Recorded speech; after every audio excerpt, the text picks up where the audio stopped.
Thank you for the resub. And good evening, ladies and gentlemen, boys and girls. Hello, everybody. Happy Halloween.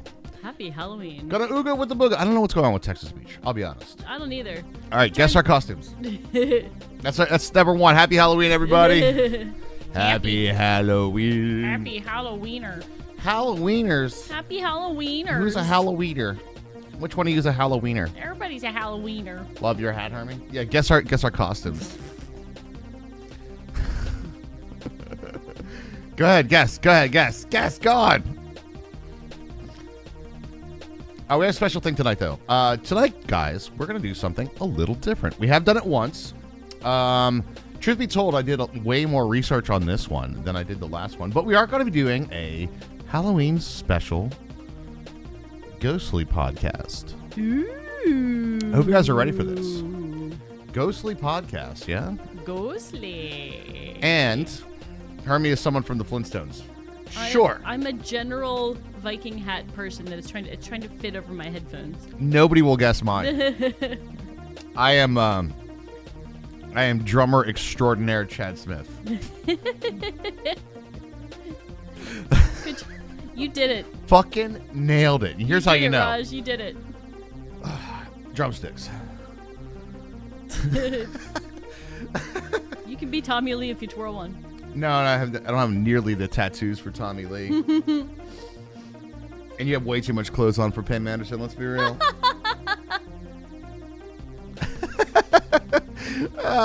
We're silly. But I have the ability to swap costumes easily. It's true. Raj, I'm doing this. If we get it. No. Why not? Now I'm Hunter S. Thompson from Fear and Loathing in Las Vegas. Where's your glasses? They're over there somewhere. And or.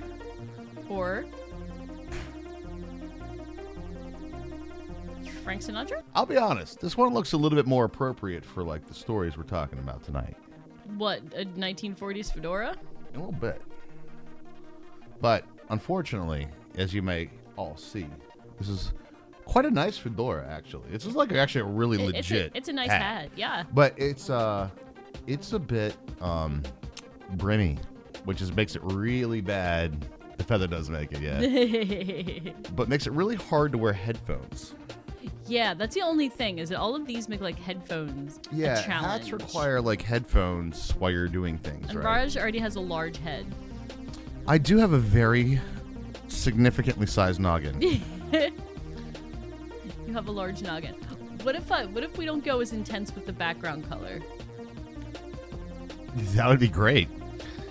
Kate, how are you tonight? Hello. All right, I'm going to have to guide you on what to read, because this one is not as... I'll be honest, I didn't write the report. Last time we did this, I had a 14-page, script.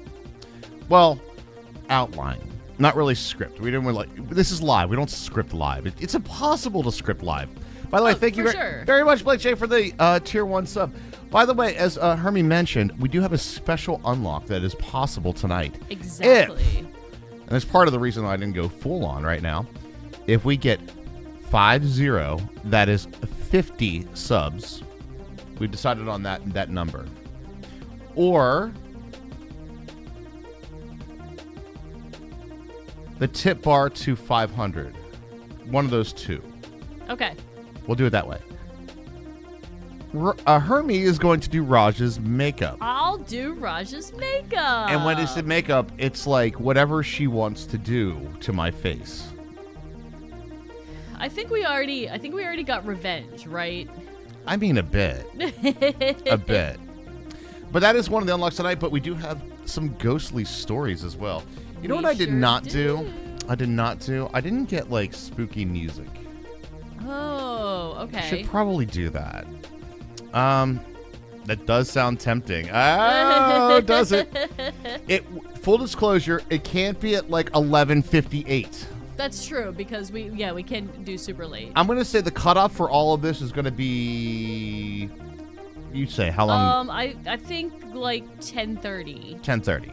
So it'd have to be before 10:30. So you have to it would have to be a rally to get it because it's going to be a bunch of stuff. I know we started a little bit late, but we had a house emergency. Yeah, well, okay. So, I'll tell the brief story of that. Okay, yeah. With LED lights, we haven't bought light bulbs in like a couple of years. Mm-hmm. And I knew we needed light bulbs, but, they don't go out very often anymore, do they? But Mini Raj's light bulb went out in his room, and it's his overhead light. It's the one he uses. So I had to like find another light bulb and like take apart the Sky Titty, which it's our like ceiling lights. They are boob shaped, and we call them Sky Titties. And they're sky titties. And I had to find a wrench. Like you actually need a wrench to take the Sky Titty off the ceiling. So we had to do a little scrambling and swapping out of light bulbs. We're gonna like just fucking wing this, by the way. That's all right. I'm grabbing Ghost Post. Ghost Post? You Can Never Catch Me. These are the song names, by the way. Okay. Cold. All right, well, it's 43 degrees out right now. It's very chilly, that's true. When on Sunday it was 80. Crunching Sky Titties. We had an epic before stream adventure. We really did. Yeah, we did. Oh, and the Mr. Beast for YouTube thumbnail, $1 million month delivery time. Raj, 30 seconds, make a thumbnail, go. That's the one. So if you check out our YouTube thumbnail, I think I did a pretty good job for a 30-second, a little quickie in the bathroom. Fright Night. You guys want Ghoul Disco or... Ghoul Disco. We'll go Ghoul Disco. He did the mash. Scary Stair Steps. That sounds like sound effects. Haunted Mansions. Who's creeping in my window? All right, there we go. That'll be enough. We'll play around with that playlist, Yeah, we'll see how that goes. All right, let's see. Grab some of this stuff over here. So we're going to do new folder, new playlist, rename playlist, spooky. Halloween makes my like, I can't, you know how like some people's brains are really good with like letters and stuff? Yeah. Mine is not. As you guys might know, Halloween, when you have things that are like multiple times where there's like single and multiple of the letter, like Halloween, when I go to type that, my brain is like, are there two O's? Are there two L's? Are there two? Yeah, I can see that. Do you know what I mean? Like, I can see that. My brain just doesn't do that very well. Anybody else like that? Or is everybody else good readers, right? I don't think there's any. I'm sure there's a spectrum for everything. Oh yeah, for sure. For sure.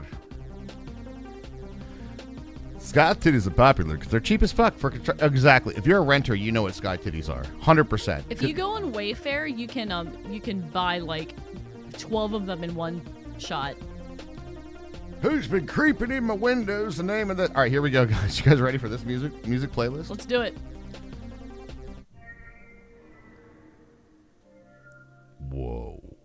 Whoa. So tonight's ghost story, everyone. Tonight's ghost story. It is Halloween, after all. Keep going until the red squiggles go away. So, a lot of you might not know this. But I have been doing a lot of research on this small little town in the middle of Pennsylvania known as Gettysburg. Or more accurately, Gettysburg. Really? Yeah, because it was Gettys. Gettysburg? Yeah, it's Gettys. Is it really? Yep. I never knew that. Yeah, nobody calls it that, by the way. No, just nobody only calls it historians do. That's the only people that do. Gettysburg. This place that the story that we're gonna be talking about today is extremely prolific in terms of a haunted story in Gettysburg. In fact, every single major ghost hunting channel has done an investigation at this home. And there's a good reason for that, too. Because if you want to go and investigate this home, you can. That they are now the home of the Ghost Tours of Gettysburg. That's where this location we're going to be talking about is. I'm right to the Minecraft box. It's the Minecraft periodic table. Oh, this one? Yeah, it used to we used to have it like suspended in the middle of the thing, but it was a little too heavy. It fell off. It fell off. The Minecraft periodic table. I love it. I love it. So a lot of the information that we're going to be covering tonight, the article is by Errol Morris. No, hold up. Well, you have the whole article here. No, I know. All right, so Errol Morris, if you want to talk about that. Well, I'm just saying that's who wrote the article that most of this information comes from. The person to recognize in here is a Dickelman. Mark Dickelman. Dunkelman. Sorry. But Errol interviewed him. Correct. So, but Mark Dunkelman is the interview. He's the guest on this. Right. On this thing. So the article's from him. He's compilation, but a lot of the things that we're going to be talking about are literally quotes and excerpts from the book from Mark Dunkelman on the first character in our ghost story tonight. Are you ready? Sergeant Amos Humeston. All right. This is that's good background music for this. This works.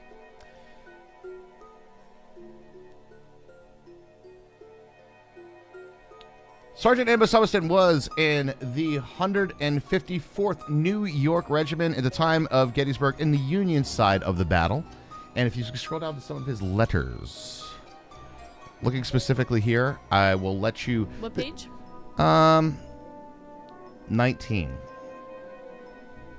Let me scroll. Humeston. Amos Humeston. I don't know. I had a picture of him. You let me know if that's how it works for you there, buddy. Here, I'll give you the photo. Are you ready?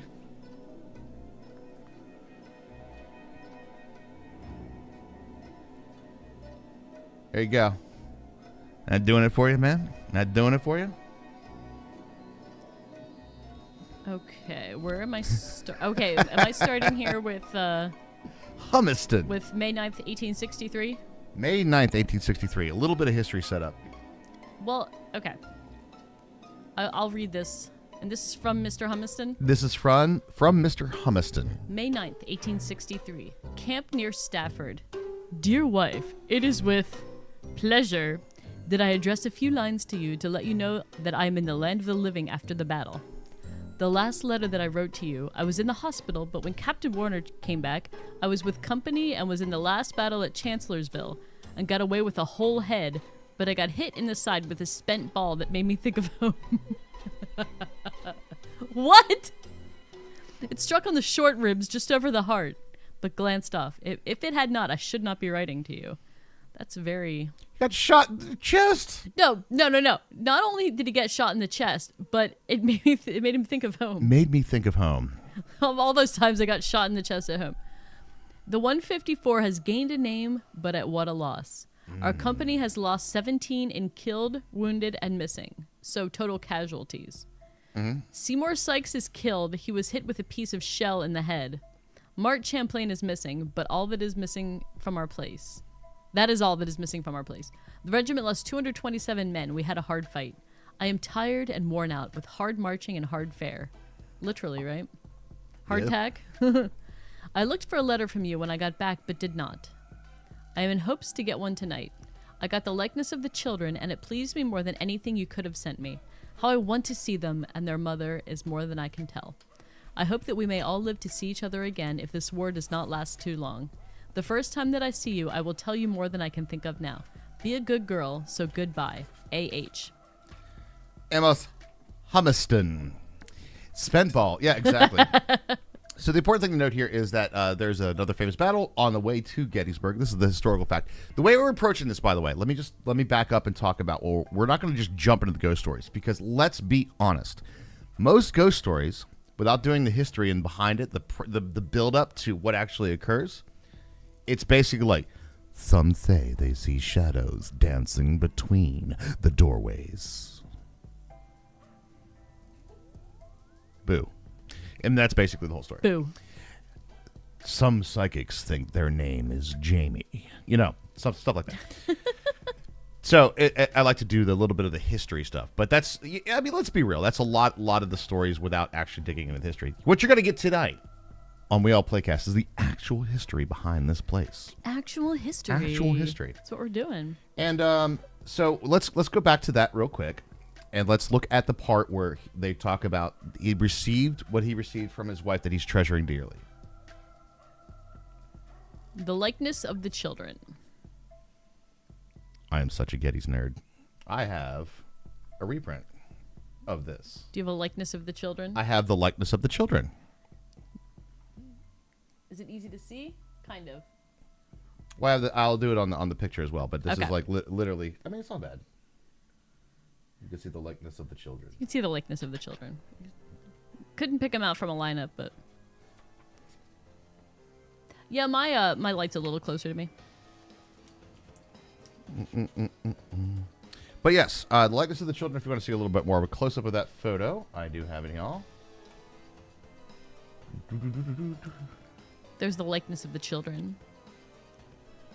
Right. Little Frank, Frederick, and Alice. That'll come important later in our story as well. So that's his letter to his wife.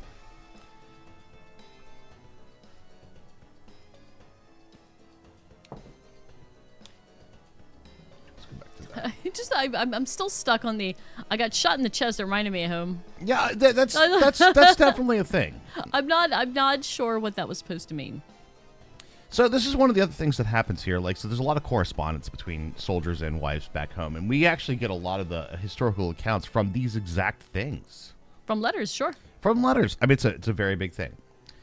So let's talk about what happened. What happened to Amos Homestead? I should probably cover this part, shouldn't I? Sure. You sure? Because there's not like a thing. It's not like a read this part. Right. So since you already know it. Correct. So, on the first day of battle, I like that it was, I got shot in the chest and lived, or I wouldn't be writing you. That's very true. That's extraordinarily true. They were kind of, that's kind of like a stoic way to think about your own death, huh? There's a lot of that stoic stuff. Well, stoicism was born amidst battle, so it makes a lot of sense. You have to, right? Yep. Like if you relish in it, then what are you going to do? You're just going to like completely. You'd freak out. Like if you thought about it all the time while you're in the midst of it. No, you have to find a way to deal with it. Yeah, there's no way. So, on the first day of Gettysburg, the Confederates come into Gettysburg as the Union soldiers are arriving. And if you've ever seen the movie Gettysburg, there's like a whole bunch of people like just holding off while reinforcements are arriving on the town. One of the regiments that shows up is the 105th New York, 154th New York, under Steinwehr, under the 11th Corps of Howard. I got names for y'all. The brigade is under Coster, and it's Colonel Allen. Yeah, what's up, Ice Spice? How you doing? Hello. They are charged with the retreat of the Union Army through the town of Gettysburg, and while they are going through the retreat, he gets hit and mortally wounded on this retreat. Who is that? Amos Homestead. Okay, he gets mortally wounded. Mortally wounded on the first day of battle. Okay. And July 1st? July 1st. That is correct. And there's a few accounts of where that happened. Right on this blacktop. But it's about here on North Staten Avenue. And if I go up here just a wee bit. Let me back up here so I can actually get where I'm going. There it is. But if we drop right down into here and take a look to our right, that over there is called Coster Avenue. Remember I just told you Coster is a thing? And you can see there's the historical marker. And there's a there's a beautiful painting back here as well of like the 154th New York. And really? And that's their monument back in there. That's the 154th New York. Now, where he was talked about, found, I don't know. The writers say, I'll put it to you this way. The writers say he was found on this street here. And in fact, there's a nice little monument, and he has his own little plaque right here. Yeah. And this plaque was dedicated with the funds from the descendants, and Mark Dinkelman was here for the dedication of this plaque for him. It's like 1997, I believe, is the dedication of that plaque. That being said, however, the actual location of where Sergeant Amos Homestead died is probably more likely way out here during their retreat. That's fair. So authors will say here. It's hard to know exactly. Historians will say here. All right. So that's a little bit of the other things for it.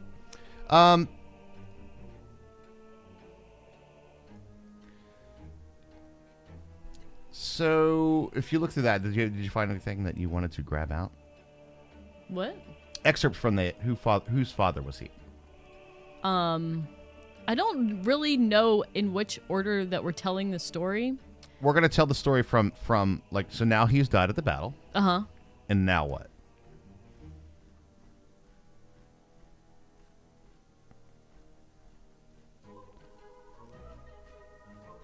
Well, we could just go through kind of front to back, because it kind of tells it in order, right? I don't mean read the entire thing, but... Yeah, go ahead. Okay. You're up. The soldier's body was found near the center of Gettysburg with no identification. Nothing on his jacket, no letters, no diary, nothing save for an ambrotype, which was photography back then, of 3 small children clutched in his hand. Aw. He died with his picture of his kids. Yes, so he died holding this picture in his hand. Within a few days, the ambrotype came into the possession of Benjamin Shriver, a tavern keeper in the small town of Grafenberg, about 13 miles west of Gettysburg. The details of how Shriver came into possession of the ambrotype have been lost to history. Some say it was this one right here it's not really been lost, but it's not really guaranteed. So back to some historical facts on this.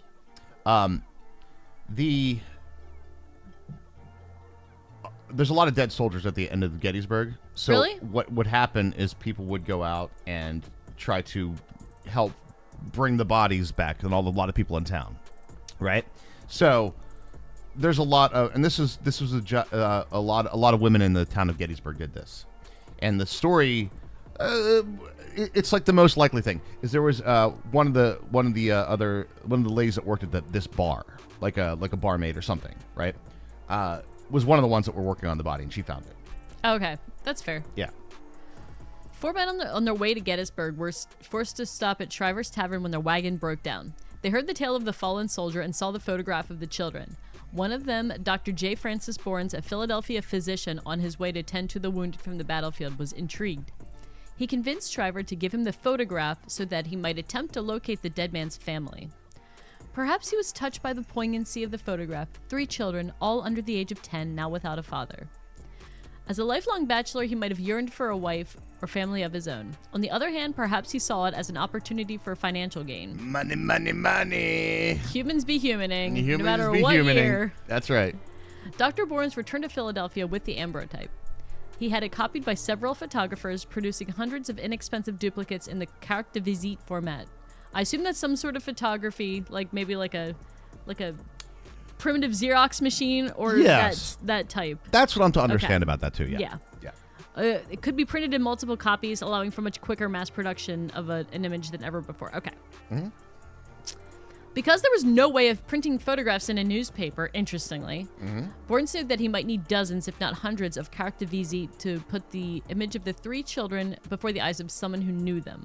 But the story had to be circulated as well, so the photographs were supplemented by a series of newspaper articles, the most prominent of which appeared in the Philadelphia Inquirer on October 19, 1863, a little over 3 months following the discovery of the ambrotype. It appeared under the heading, "Whose father was he?" Now, this is important, and date-wise, if you go down to it, this is October. Gettysburg is in July. That's really quick. I was going to say, that's really fast for back then, because they had to take a wagon the whole way back to Philly. They took a train. There's a train. They said their wagon broke down. They were in a wagon. Maybe they took, there is a train. Maybe they didn't take the train. Well, they probably took the train to like Harrisburg and maybe wagoned from Harrisburg. There's or, like, Hanover. definitely a train from here to Philadelphia, 100%. Yeah, but it might have been from like. Oh no! Hanover You know to what? Philly. Do you know what? Now that I think about it, you know why they took the wagon? It's because it's 1863, and they're still at war. The trains are being used to haul Oh, yeah. supplies, not, That's exactly not why. passengers. It's like not using a elevator when the fire's going on. Right? Yeah, exactly. See you, Lost Sniper. Have a great shift, dude. Why did Satan have your mushroom stir fry, Mecca? Do I want to know? Spicy, I would say. Spicy. It's like the devil's den.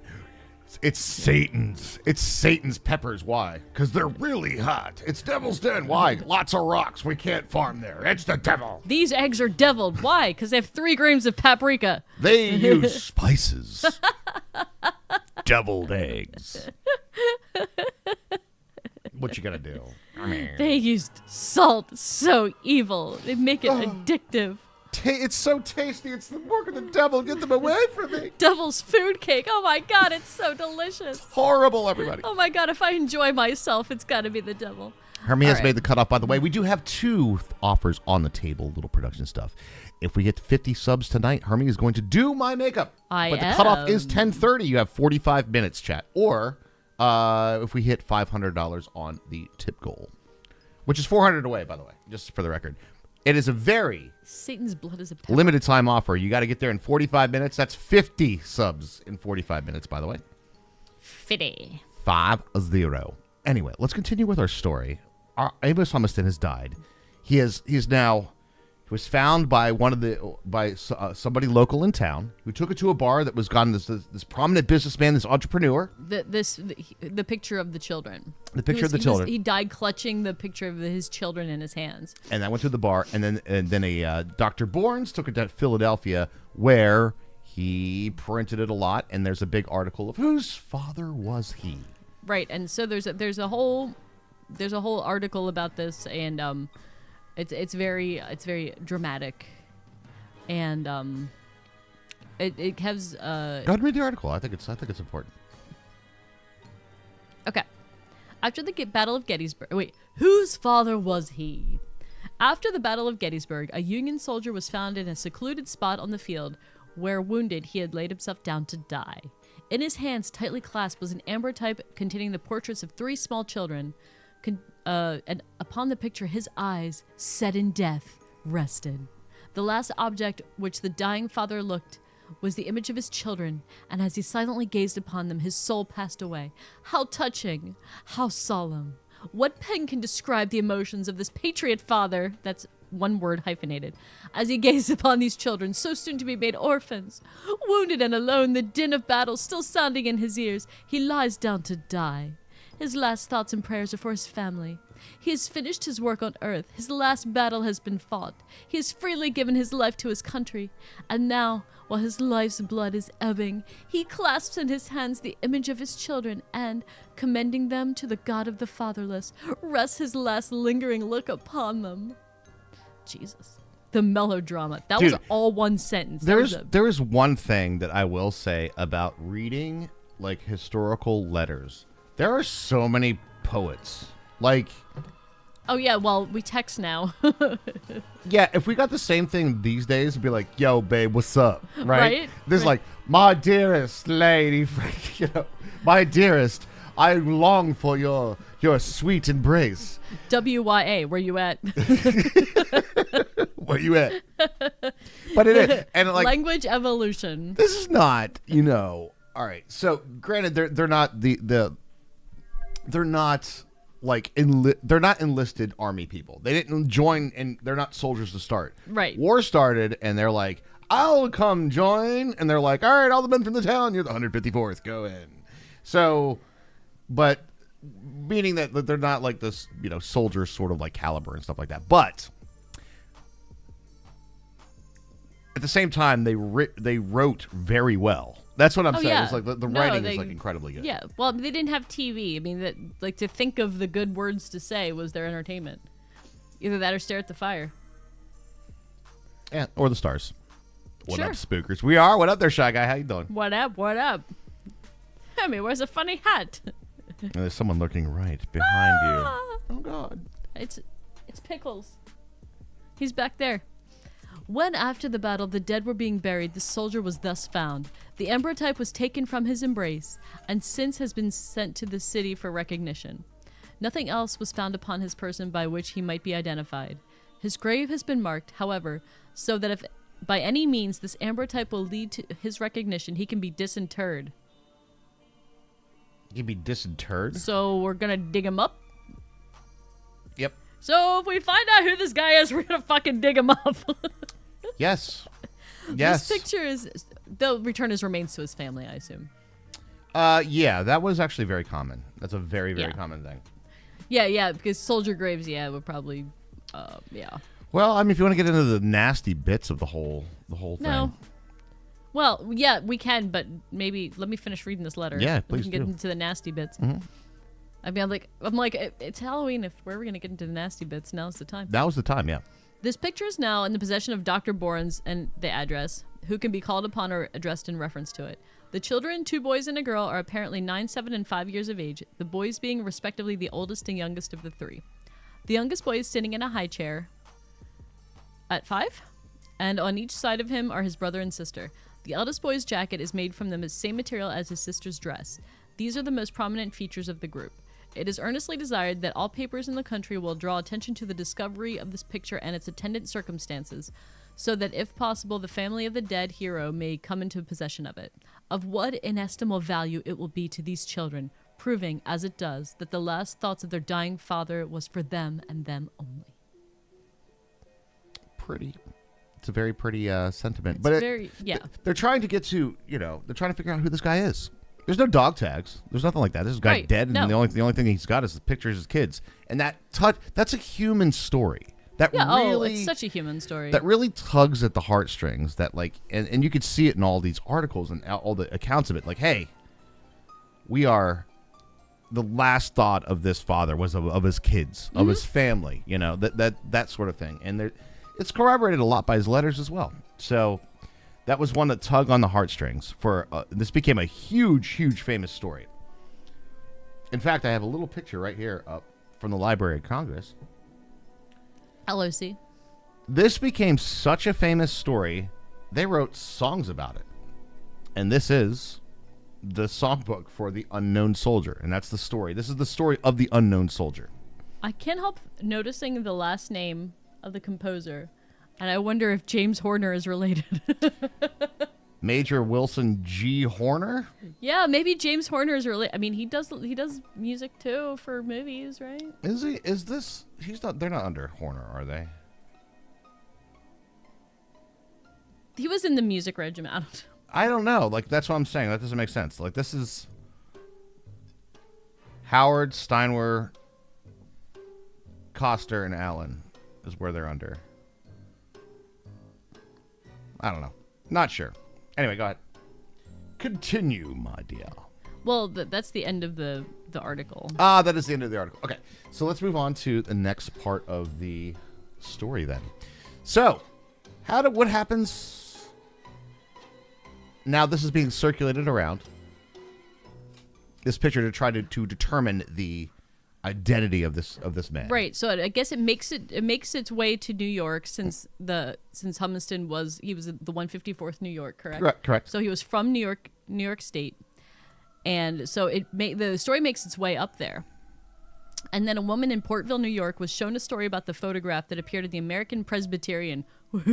Oh, that's a paper that you got to subscribe to. The American Presbyterian. You have to go on Sunday to get your copy.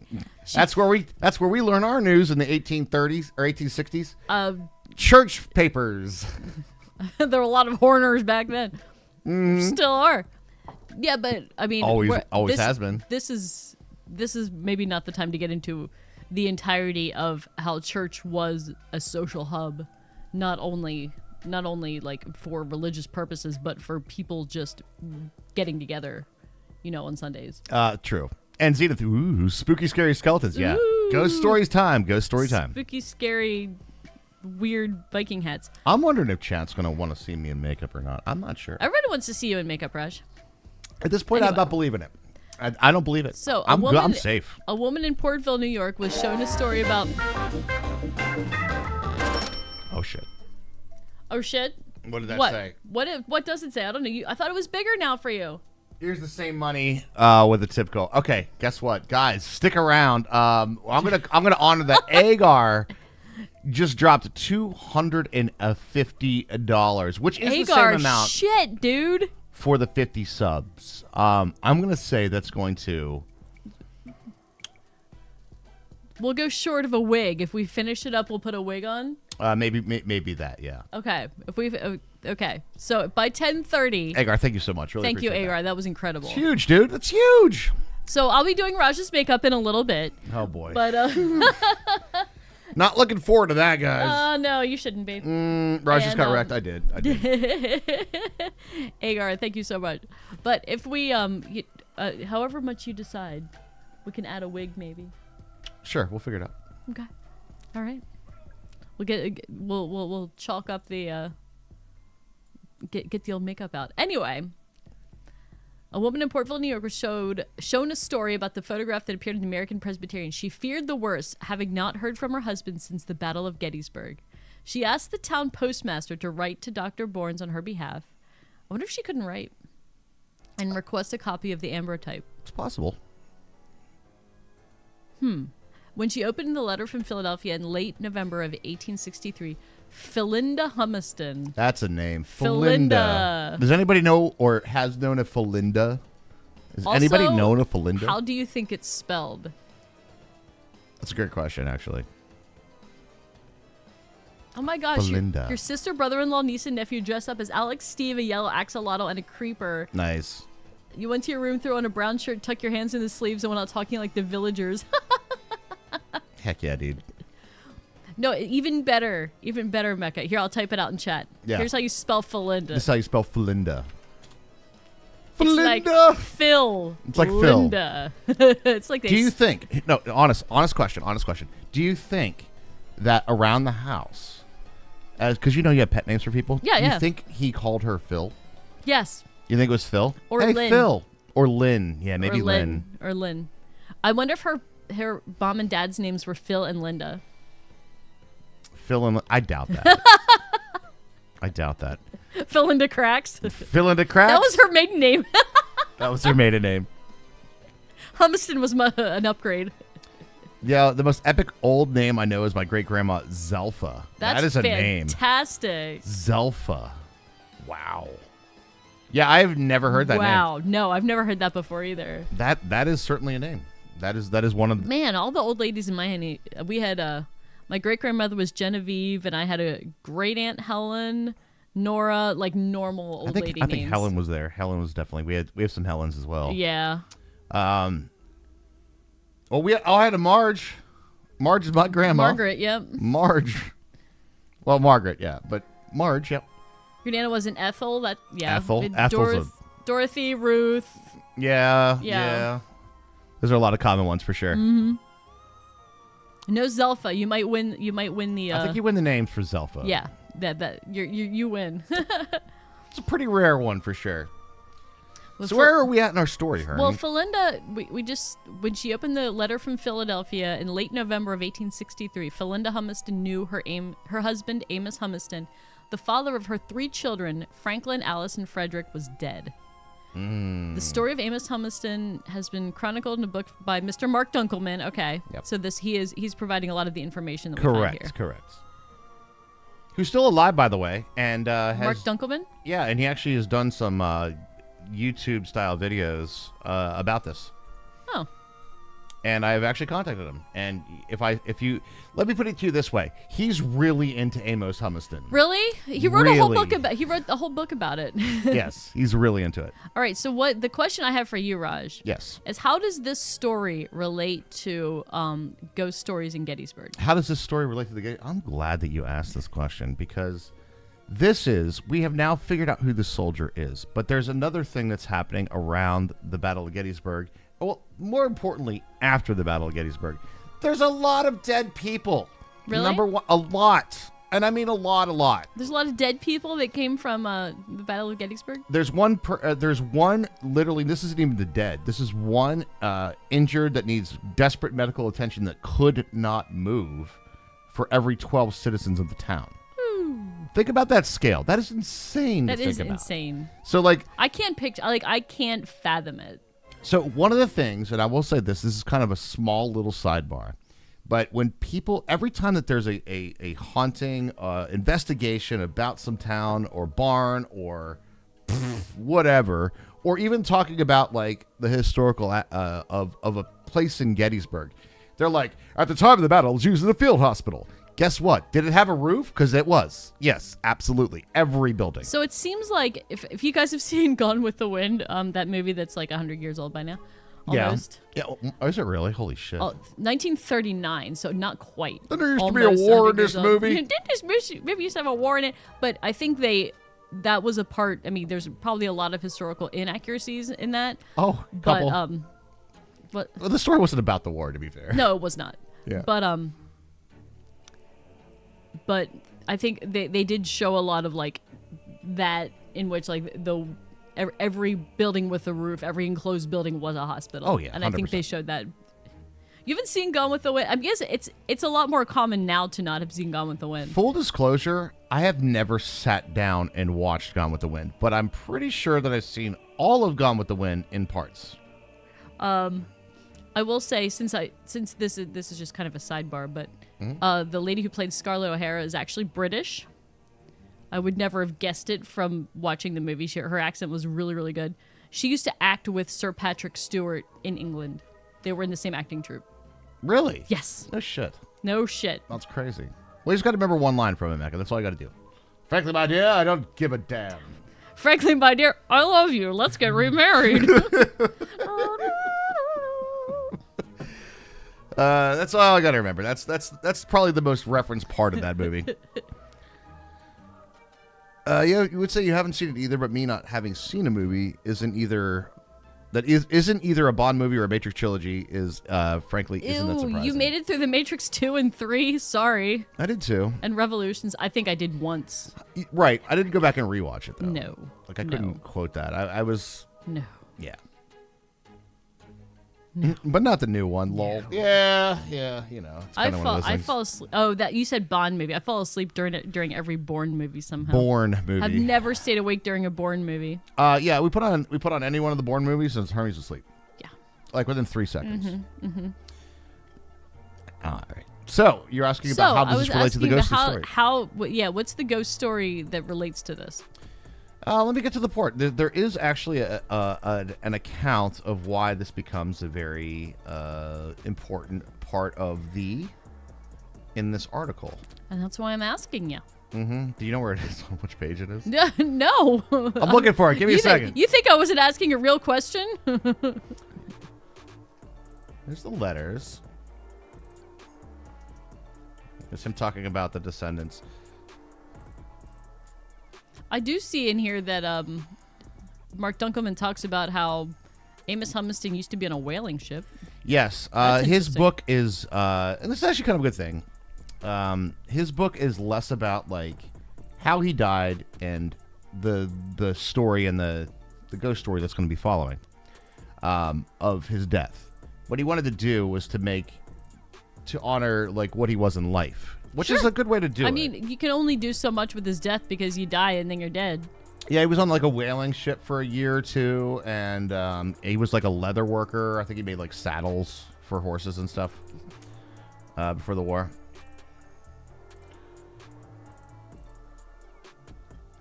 I'm in the pictures part, I think. Nope. I think I got to the references. The references. Wait, hold on. There's more below that. Oh wait, it might be in this one. Genealogy.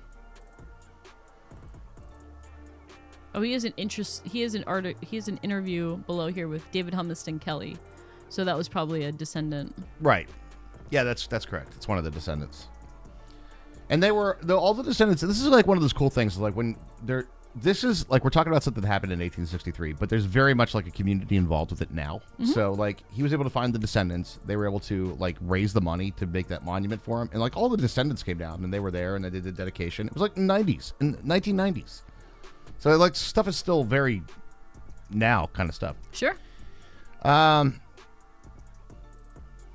So talking about a little bit about the grotesque portion of it. It's Halloween after all. Reading through it. So we talked about exhuming bodies and stuff like that. That was literally not even an uncommon thing. That was kind of the go-to. So, for instance, we're in the North now, right? Not in the South. We're not in the Confederacy. And so all the Confederate soldiers were like, yeah, you're getting buried right there. Yeah, we're going to dig a big hole and throw everybody in there until we find out who they are. We're talking mass graves, big pits, the whole 9 yards. I even have a map of where they're buried. That's kind of Getty's nerd I am. But so they're buried like on the field. And it was until years later that you were looked at the group that was... You were looking at the women's the Daughters group. of the Confederacy. The Daughters of the Confederacy raised enough money to go exhume the bodies and bring them back to the South to be buried. Years. So, yeah, it wasn't even an uncommon thing. That being said, the Union soldiers were also buried out there because there were a lot of people. There's a whole lot of dead people. A lot of dead people. Raj, you do have to show this on stream. Oh, yes, I do. You have to show this potato Jesus version of this thing. Dude, but it is actually, this is modern too. You know that, right? This is extremely modern. I know, but it's still a potato Jesus version. You gotta... It's bad, dude. I'll tell you some even more nasty stuff. You know what else dies on the battlefield besides soldiers? How do they carry guns around? How do you think they move the cannons? What do you think, Herms? How do you think? Horses.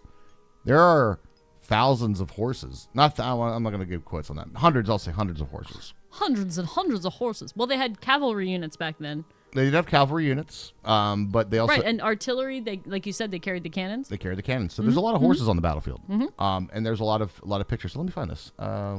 This, if you're looking for this picture, it's... No. Okay.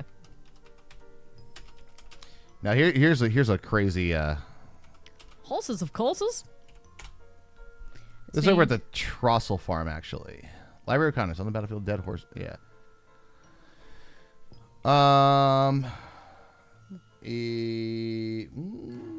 Rose Farm, maybe? Library of Congress is amazingly awesome for this stuff, by the way. Would you say it has lots of American history? I would say it has a lot. Library of Congress? Library of Congress has a lot of things. Go. Okay. So... Oh, my God. We probably should have said something before you popped that up. Oh, trigger warning. But dead horses. A lot of dead horses on the battlefield, and there's so some of the grotesque things that are there is this isn't even the only one. I mean, good thing your niece is in bed. Yeah, sorry. Yeah. It's supposed to be in the mid-80s. Oh. Now here it's Halloween. We could do the spooky stuff. I'll be there. Oh my God. Oh my God is right. Yeah, this is real photograph. So they buried the soldiers.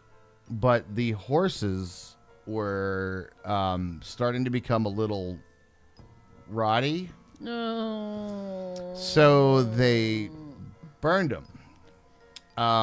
But here is this is the weird thing. Although it's... All right, so how do you think they get a whole bunch of horses together? Drag them? With... Other horses? Other horses. Ow! Oh, my God. Oh! Oh, my God. Not great, Bob.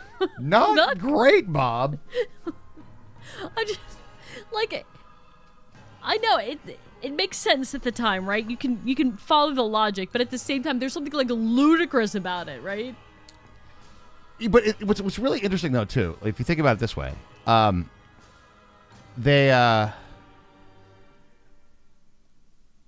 humans are also...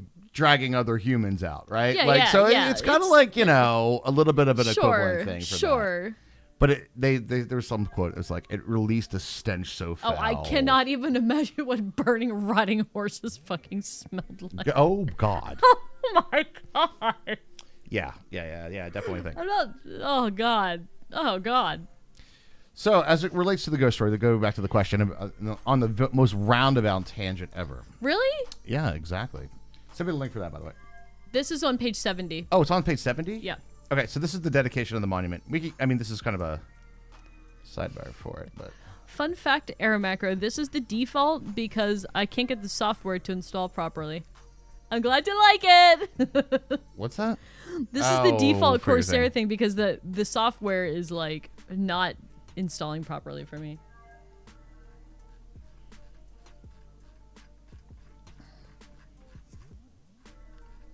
But I'm glad you like it. Page 70? 70. 70. Yep. You got they have a picture of the monument to Amos Humiston. Also, they spell Felinda differently That's not uncommon. with a Y. Yeah, I actually can imagine that it's not.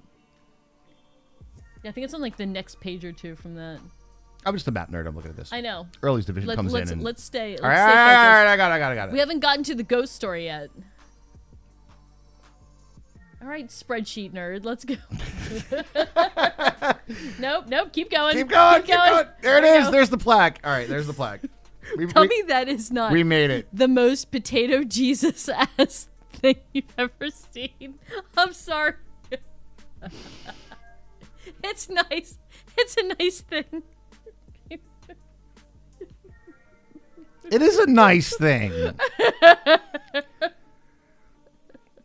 Oh no, Lost Neighbor says no truck today, packing out a crap load of Christmas shit. Oh, have fun, man. Or, good luck, man. You guys, is that not the most like The truth, the Fuck no, they are. I know. faces are hard. I couldn't do better, but somebody can. Okay. Let's do a little contrast and compare. All right, let's just grab this, right? All right, we're gonna grab that. Okay. All right, and then we're gonna put it in paint. Grab it, put it in paint. All right. Only good things happen from pain. Exactly. We'll go ahead and crop it, and we'll take this one down here, right? And we're gonna compare that To the picture. with these kids. All right, so let's get a contrast to compare.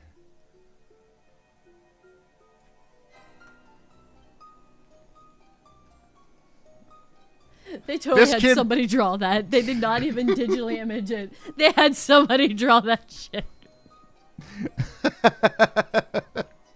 So, what do you think? Monument kids versus actual picture of kids? This kid right here, I swear to God, I think this is, what is this? This is Frank, right? Yeah, I think Frank was the older one. No, this is literally on the bottom. Frank has got a look, man. Frank has a vibe. That dude right there is just like, Frank has a vibe. you don't talk shit about Felinda. No, he has like a major like I pull my sister's pigtails energy. Yeah, a little bit. You see the resemblance? I can too, and I think if you if you really look at it, it's you can tell that it is the picture. This picture they were. I can tell going that they from. reference this picture too, and it's hard because like look at that. That picture has no depth. Yes. Right? Like the faces are all flat white circles. So and faces are very hard. I know, but Jesus Christ. But it's also just remember this too. Like I think that to be fair, I think this is really honestly, if I had to make a guess of what happened here, this is the original thing that was going to go on this plaque. Did have depth and color grading, but the artist wasn't told that it was a one color thing that he could do. That could be it. Right. So there's probably look at the plaid though, Raj. Look at the plaid on the thing. Like look at. I think that's the plaque maker, right? And then there's Humiston himself. There he is. Oh no. He has a hide the pain Herald vibe on the picture. Why they put him in like a polo shirt and his buttons are off. Come on. I'm just like, whose kid did they get to draw this? Look. They're trying. I know they're trying. I know they tried, Raj. They're trying. Frank's coming from your fucking kneecaps. He took my dump truck, so I took his kidney.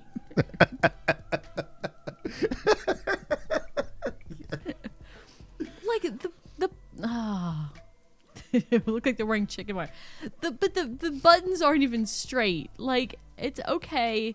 Maybe they cut it like it's possible that they had to rearrange it to fit it on this thing, and the artist didn't know it was going to be in 2 colors, like you said. Okay, that's all understandable. The buttons are not even straight on the fucking polo shirt. Again,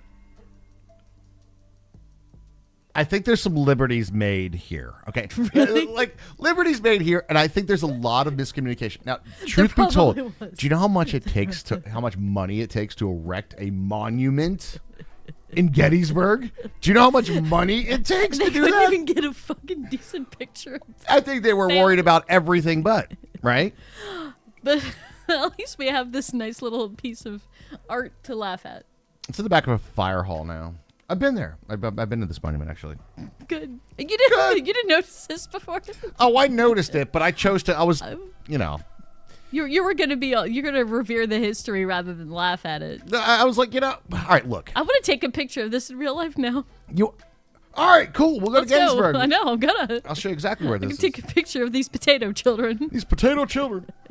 Is that how the ghost story starts? Like they put this thing up and everybody's haunted by it. Maybe so. Everybody's haunted by this fucking thing. Okay, so moving on to our ghost story. Are you ready? Although this has probably been the scariest part so far. I don't know. You guys spooked? You guys spooked?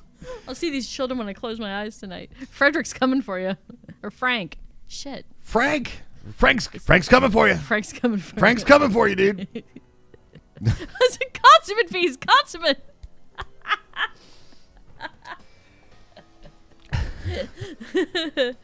This isn't very good at all. This isn't very good at all. What are you talking about? All right. Good one, Shane. So right after all this goes down, there's a genuine need. There's a genuine need for. There's a lot of orphans. A lot of families, didn't make it. So there's a lot. That's sad. It is sad. That part's really sad. And you got to remember too. It took me a minute to I was like, is it the mom still around? You know what I mean? Like I was like, they still have the mothers, right? They still have the mothers, but I want to know how the mothers weren't really allowed to make any money, right? That was a big part. Women didn't make money. There wasn't a back lot of then. jobs. No, there are, but they're not as. They're usually not as lucrative, right? No, they're still not. It's a thing. Well, I do pay you a little less. Exactly. So there's a lot of that, and how it comes to orphanages though. But there's a lot of times where, even Gary, while he's in the life. Let's just put it this way: life expectancy wasn't as long as it is now. Sure. All right, and there was a lot of disease, Especially when you're in a cannon battle.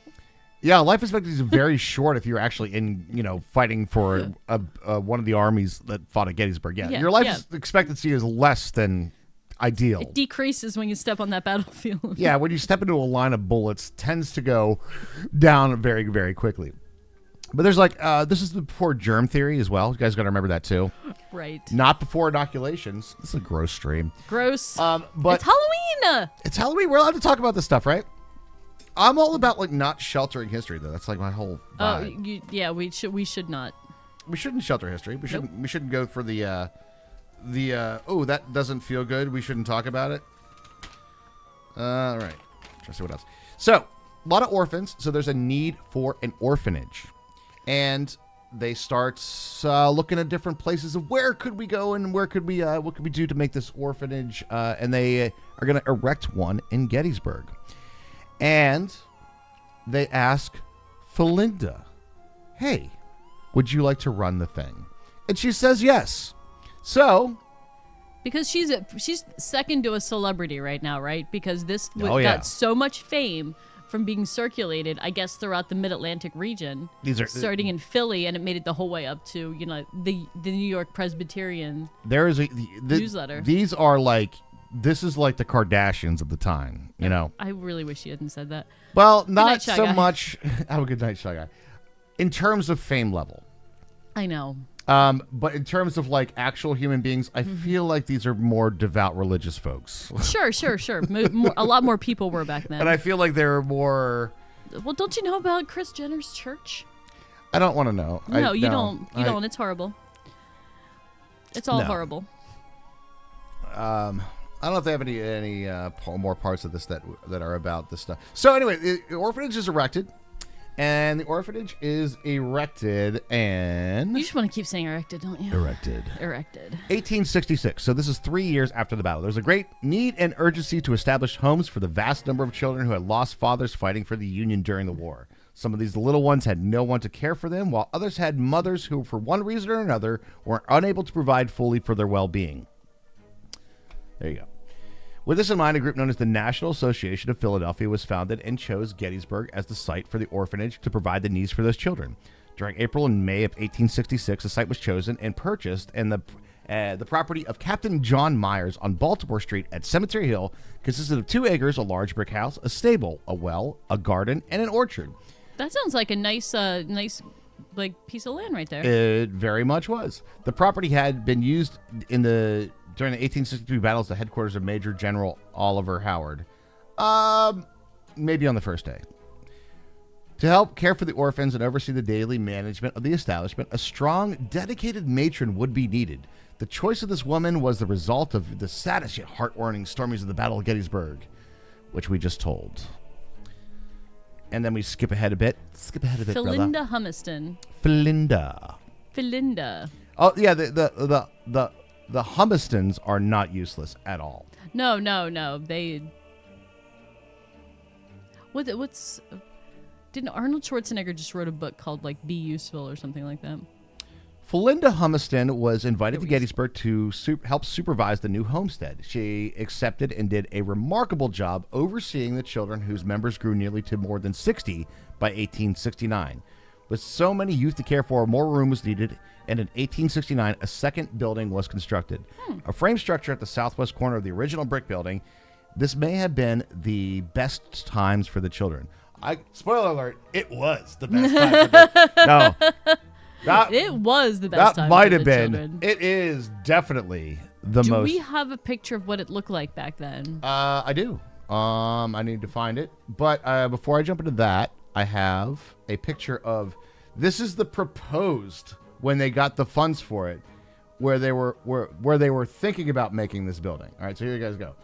That is the This is what we're going to propose the orphanage to look like. That is the most haunted ass building I've ever seen in my life. Look at the shape of that thing. That is haunted as shit. Oh, it looks huge. You got wings, like there's like hallways, God. it's like Hogwarts shit going on, And the big tower in the front. That looks haunted as fuck. Well, that was the proposition, and I like looking at the sidebars of the things, not just the ghost story, but like this is how they're doing it. They made a song about this. This is how they're raising funds.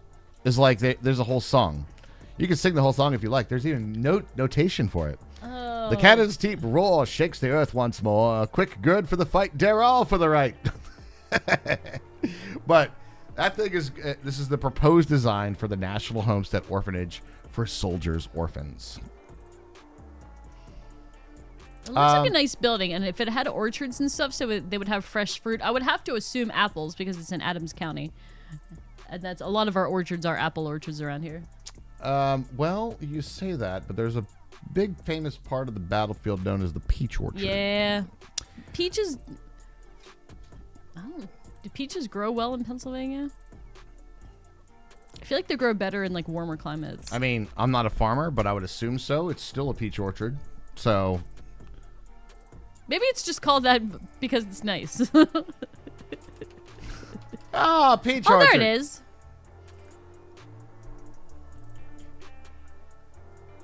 Library of Congress is like such a researcher's dream, by the way. For American history? Yes. Oh, that went south fast. I scrolled down a couple pages. To what? Oh yeah. Oh, that took a turn. Oh, it takes a very, very dark turn. But before we get into that, guys, we need to take a break because it is indeed for several reasons. It is bathroom time, or not? It's bathroom time. Well, it is probably going to be. It's also bedtime. Library of Congress is only a few hundred years old, though. That's true. That is true. But they have a lot of When I say researcher's dream, I mean this. If you go and do any sort of historical research, you are going to completely get yourself into a paywall beside some newspaper somewhere, behind somebody's collection that they don't want to print the stuff. They don't want to give you access to it. Library of Congress is like, high resolution photos, gotcha. You can use them. Just say you came from the Library of Congress, like this photo right here in the background. Guys, we'll be right back.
All right, guys, we're back. And We are back. You all need to give a huge thank you to a lovely supporter known as Agar, who single-handedly unlocked this, by the way. He sure did. Zero.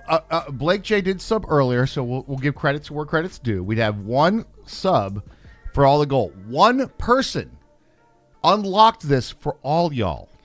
It's true. That's right. It's true. That's right. One Monsieur person. Agar. So you got to give some credit to Agar, everybody. Give some love for Agar in the chat, please. Where's my little Hearts. soundboard? The Five Nights at Freddy's sound. Yay! Yay! All right, I want to make sure that we're kind of good here. Right. So I can still like talk and stuff while you're doing this, and possibly that you can talk as well. That'd be kind of ideal. All right. Oh, let me take the hat off. I think. Take off the hat. Take off the hat. I got what is known as hat hair. Now, Herbie, what are we doing? What are we? What are we doing for the makeup Well, stuff? we're gonna start with a white base, aren't we? Oh God. The revenge is here, everybody. Do you guys remember when I did Hermes makeup and she said, "You can do my makeup, it'll be a fun stream." She didn't say what makeup I can do though, so I made her into a clown. Can you point? Can we? That's not how these microphones work. No. These microphones are you talking to this, but if you talk over here, You caked it on. You caked on. I'm not a I don't know. I don't understand makeup that much. That is like literally. It was my first go. It was my first go. Oh boy, here we go, everybody. Oh, God help me. So the Homestead kids. What about the Homestead kids? So do you the want to know? orphanage. So the orphanage. Yeah, I have to find a picture of the orphanage while you're applying this very Delicious makeup. Oh God, here we go. Watch. Oh, that feels horrible. Come on, it's good for you. Builds character. Oh, character. Oh God. It's literally called grease paint. I'm trying to do a thin layer. I'm trying to be nice. Unlike some people. I didn't know what I was doing. I was like, it doesn't look like it's coverage. You know, like. No, yeah, no, yeah. Yeah, no, yeah. Yeah, no, yeah. Yeah, no, yeah. This is perfect music for us. Did everybody see the No, we're not gonna do the shirt mics. No, Miranda, no. They're not as good. It's not what you think. It would be really bad in this scenario. What was I gonna say? We're gonna talk about the Homestead kids? Maybe. I don't know. We started the story. We can't not tell the ghost Oh, we're story. gonna tell the ghost story. You guys better believe it.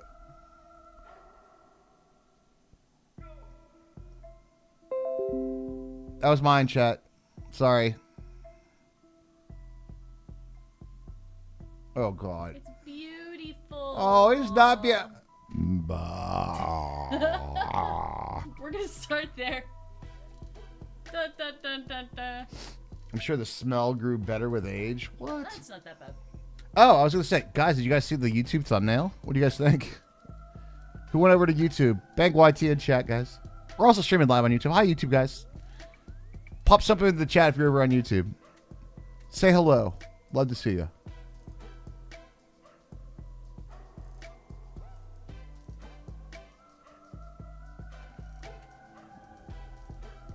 I will admit, this does feel terrible.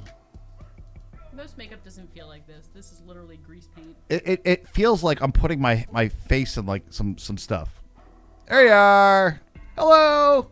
Hello, Janice. Nice thumbnail, Raj. Looked earlier. Thanks, Quackenstein. True story. Picture taken by a Raj. It's from the Raj collection.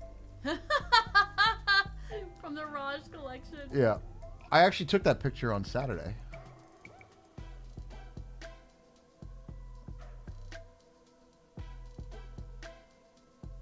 God.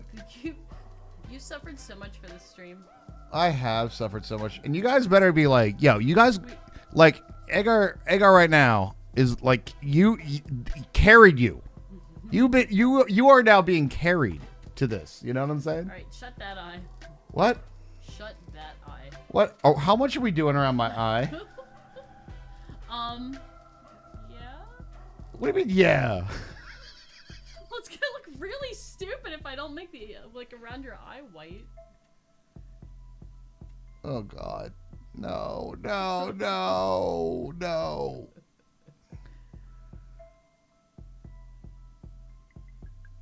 It's gonna look stupid God, if I don't. I hate this. This is terrible. This is not. But you're beautiful. Oh, I am not beautiful. This is not. This is not helping. You are. It is. It is, Raj. It is. Just get under there a little. Oh God.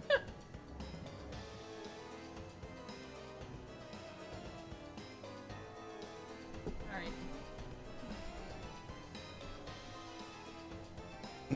Thank you, Agar. Let me get a sip of coffee.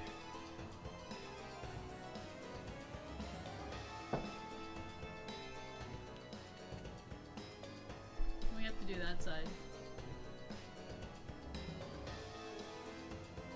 I am trying to do a nice light coat, though. I'm not trying to make you like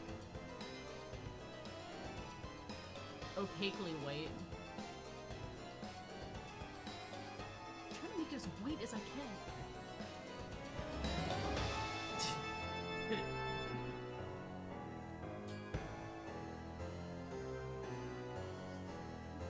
I have to say the spooky soundtrack's pretty good. It's not bad. Spooky soundtrack? Not bad at all.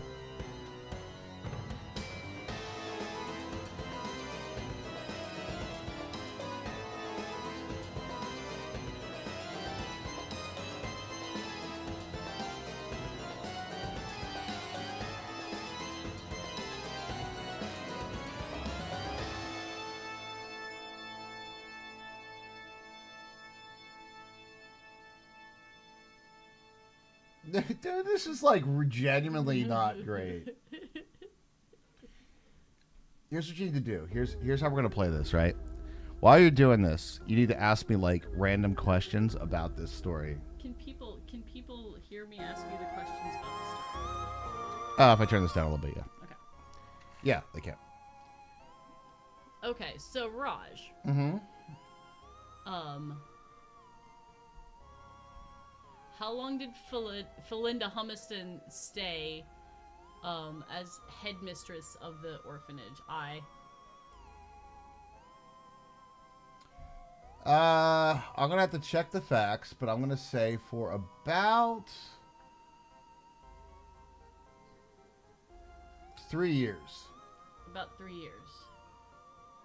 So from 66 to 69? I have to look at the facts. We definitely have that information, Okay. but I don't have it memorized. But you think it was about that long? I think it was about 3 years, yeah. And like based on the information that we have, do you think that she was like nice to the kids and like did a good job? Oh, she was excellent. Excellent with the kids. She was a good orphanage master. There's one little fact that I cannot get around in my head. So here's the deal. So Dad goes off to war. Dad comes home. Well, Dad doesn't come home. He dies, right? Yeah, he doesn't come home. No, he doesn't come home. Oh my God, chat. Soul in his body. Oh, we're not done. Oh, we're not done. So,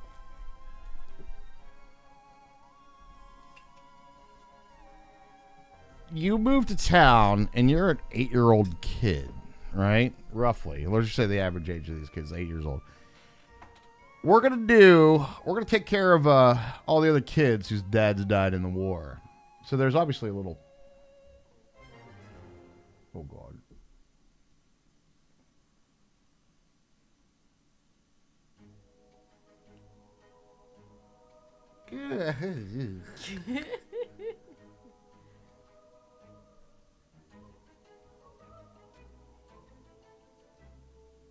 But then you go down there and you go like, hey kids, you want to go see where Dad died? I don't know. Is that a good thing or a bad thing? No, that's bad. Yeah, I think so too. Bad thing. I don't know. I don't know, man. All right, chat. If I get 3 WABC RGBs in chat, I will tell you a gross story about post-battle. What are we doing? Oh my gosh, she's getting the brush out, guys. The brush is out. I'm trying to, first of all, make your crazy eyebrow hair go. All right, we got it. So. All right, shut your eye real quick. There is a lot of dead bodies everywhere. And they've been lying in the summer sun. It's really not a good picture. And in fact, every single post Gettysburg account from literally every soldier across the board has something to the effect of, I have seen my fill of this.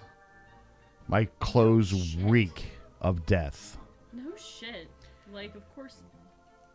Now, here's the gross factor. What happens with dead bodies? How do they get disposed of? You mean, people, they get buried? No, I mean, in nature. How does a corpse get, not a corpse? Things eat the meat. That's very true, yes. Things eat the meat. All right, hold still for a sec. Mainly flies. Hold still for a sec. All right, now I have to do the other side, and they have to match. Okay. So, I'm talking about for at least a month after the battle, you couldn't see a fence post. It was covered in flies. The town is covered in flies. That's fucking worse than the fucking battle. Gross.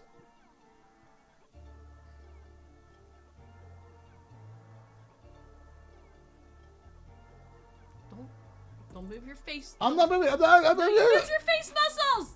Oh. Shut your eye.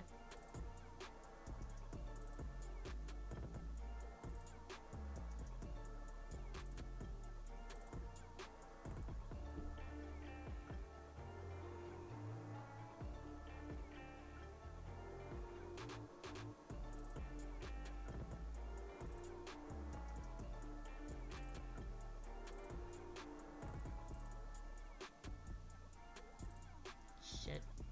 Hmm? They don't match. We're not symmetrical. The Minecraft people are gonna hate me. Shit. I don't know if I can fix that, but we're gonna try. Hermie's just painting a happy little bush over here. Happy little bush. That's just gonna be our little secret. Yeah, I'm eating my snack. Oh, God. Glad I already ate, yeah. Oh, those cute little buggers. Quite a few of them, huh?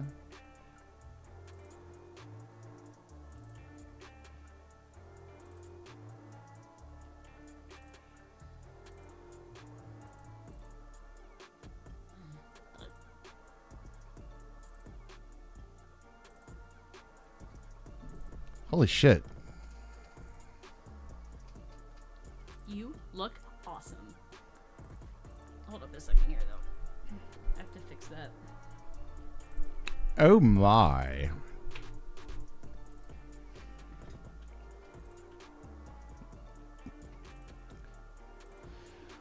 Whoa. We're fixing it? We're fixing it. All right, we're fixing it.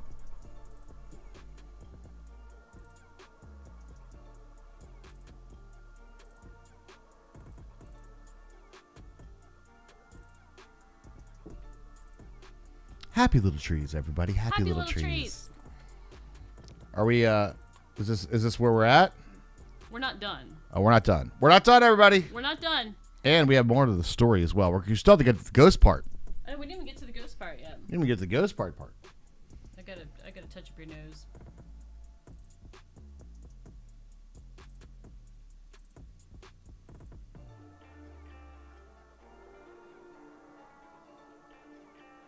Gotta make it straight across.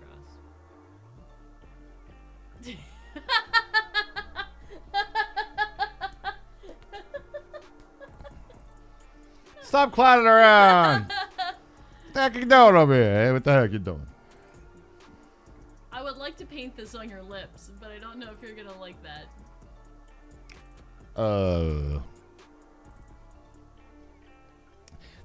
It's, you know what it is? It's less about the lips and more about the beard. Yeah, I can understand. You know what I'm that. saying? I don't. All right, you could try. But, I mean, the problem is it's going to get in the stash, and I'm going to be smelling it for like 7 days. It's also going to get... All right, we'll skip the red on the lips, but I do want to do, like, maybe some white underneath your face then. Funny? Funny how? Funny like I'm a clown? Like I'm here to amuse you? We're amused. All right. This is so much post-stream cleanup in so many ways. Yeah. I'm just going to put some here then. It's getting in the beard, guys. I know, we're going to get a little bit in the beard.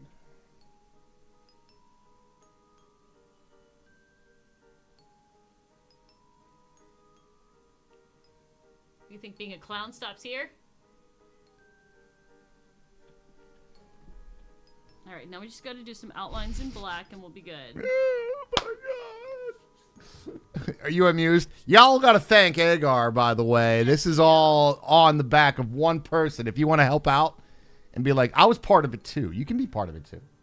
Alright, we're gonna outline this in black. Let me do your eyes first. Okay, we'll do a little. Oh my God, no.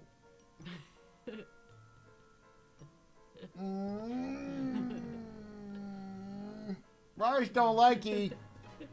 I put a lot of lipstick on that man.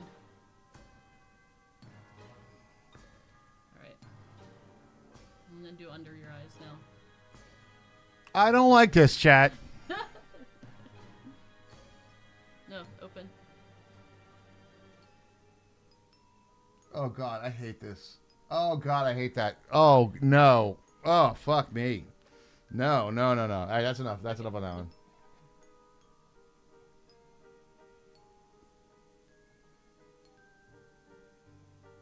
Okay. Oh, I don't like this. I see real estate on that forehead for 200. That's right, baby. I'm being nice. I'm being nice. Now we're just gonna outline this in black.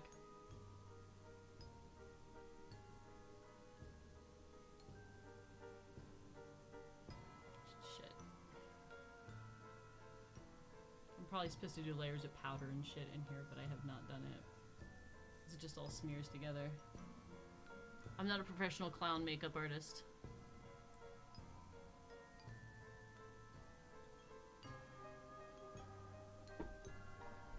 What do we think? What do you think, chat? Is Raj scary enough?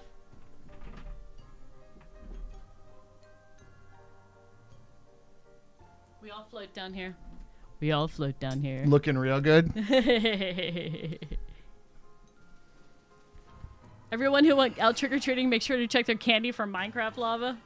10 out of 10, Cheyenne, thank you. I would like to remind you guys, for those of you who remember Darth Maul, that took like days for Raj's face to not be red afterwards. Oh, it was very red afterwards. Did you put the hat on? I'm a clown wizard. You're a Pennywise wizard. All right, I do have some cleansing water here if we need any emergency cleansing. Do you want like finishing spray so it doesn't melt all over the place? What? I'm not sweating. It's fine. This is fine. You're supposed to seal it and then powder it, I think. Looks like Pennywise. Yes, that was the goal. Down here, don't we? Success. Now you just have to be able to do that thing that Bill Skarsgård does with his eyes when they go like they like drift. Looks like you need some sleep and we're eating Twizzlers in the wind.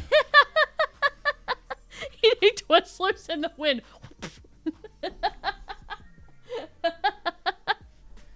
With the hat, it's like jestery. Cersei's, what is his name? Cicero. Cicero. Cicero really likes this. We all create down here, don't we? We all create down here. We all float down here. Check your candy for 2023 Supercharged F-150 with Supercharger Kit. They give that out. Are they giving that out now? What's up? Again, thank you very much, Agar. Really do appreciate that support. If you want to see I was part of that and made this happen, all you got to do is check that subscribe button. It helps us out a great deal. And yeah. And if we would like, I don't know, maybe advance a certain amount on the tip goal or the sub goal, we might be able to convince Skinnerbees to let Daddy wear her Sailor Jupiter wig. Oh shit. Yeah, it's a big thing. Oh, I asked Skinnerbees.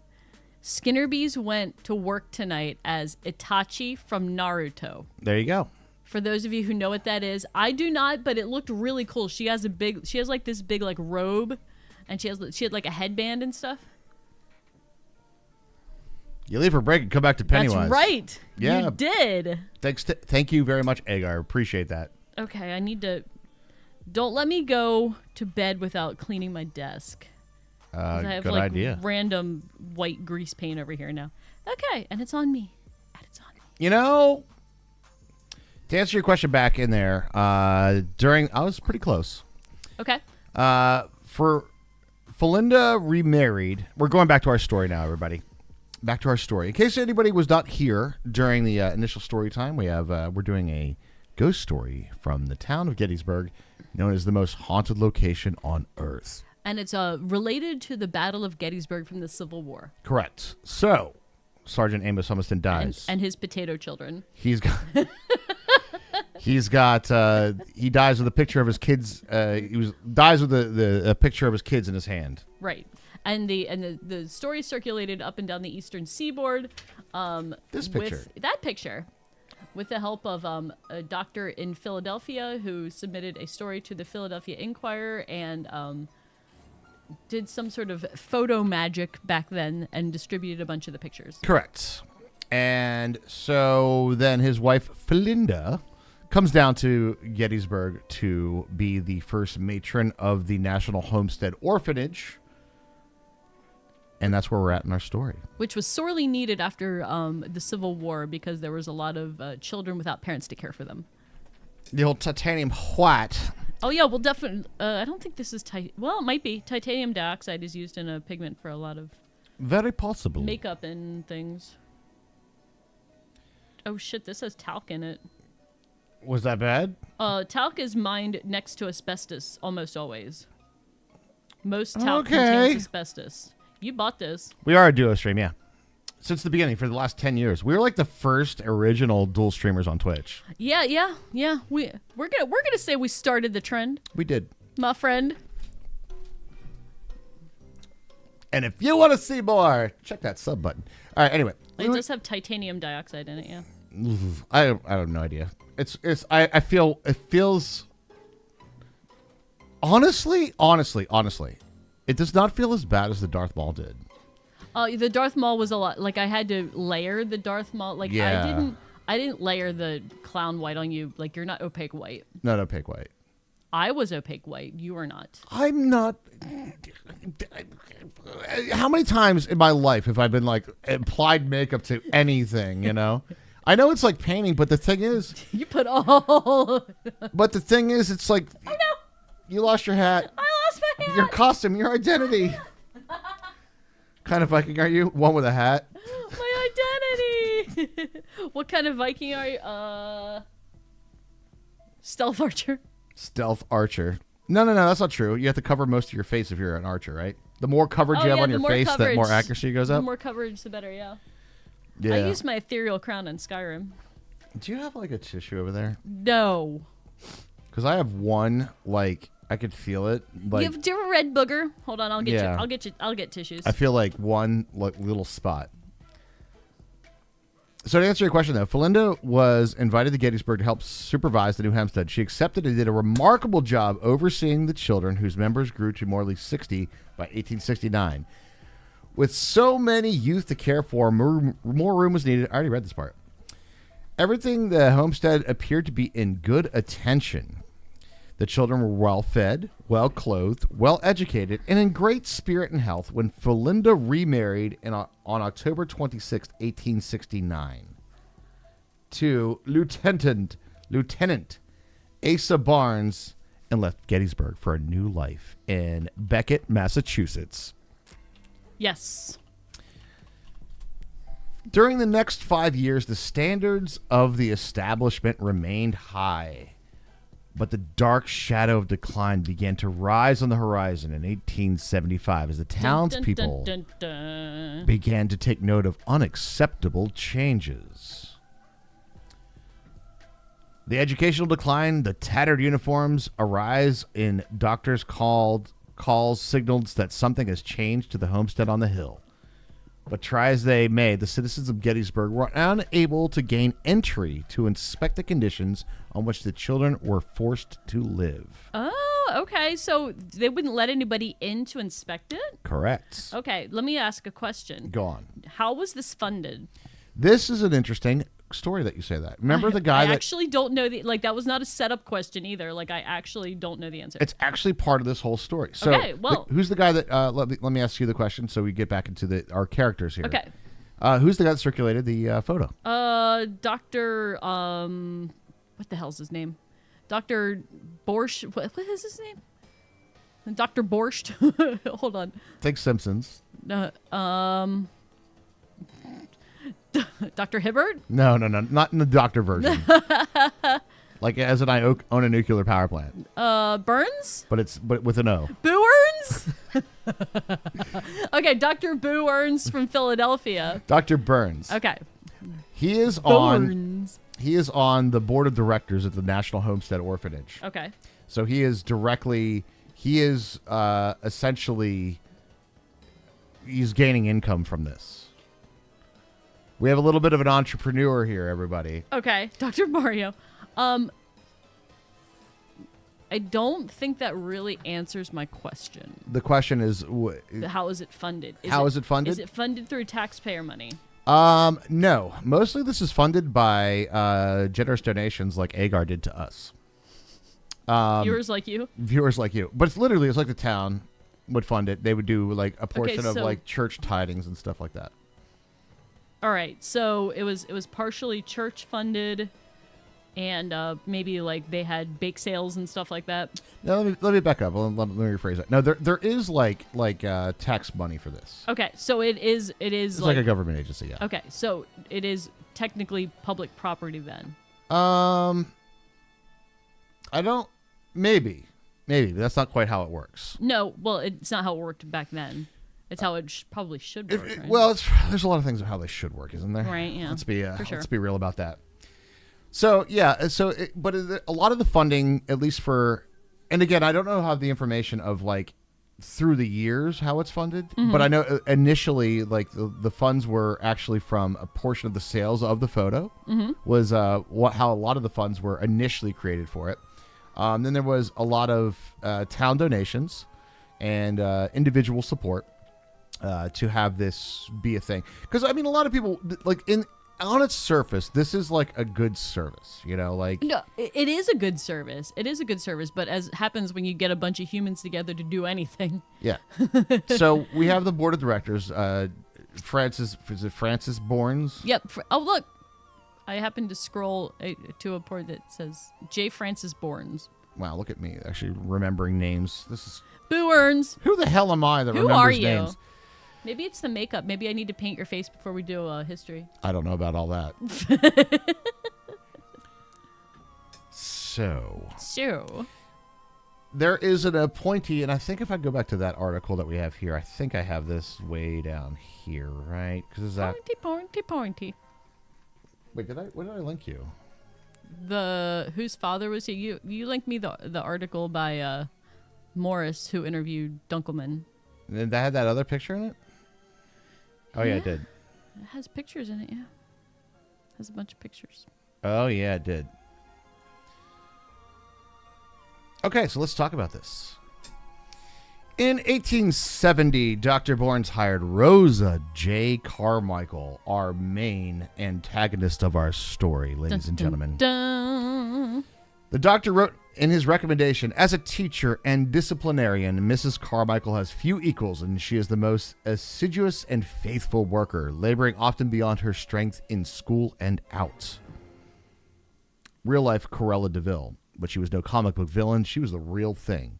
Rumors began that all was not well with the children. Locals noticed they were no longer allowed to participate in Memorial Day activities like putting on a pageant and decorating graves. The orphans were instead forced to watch while happy children brought flowers to the various cemeteries around town.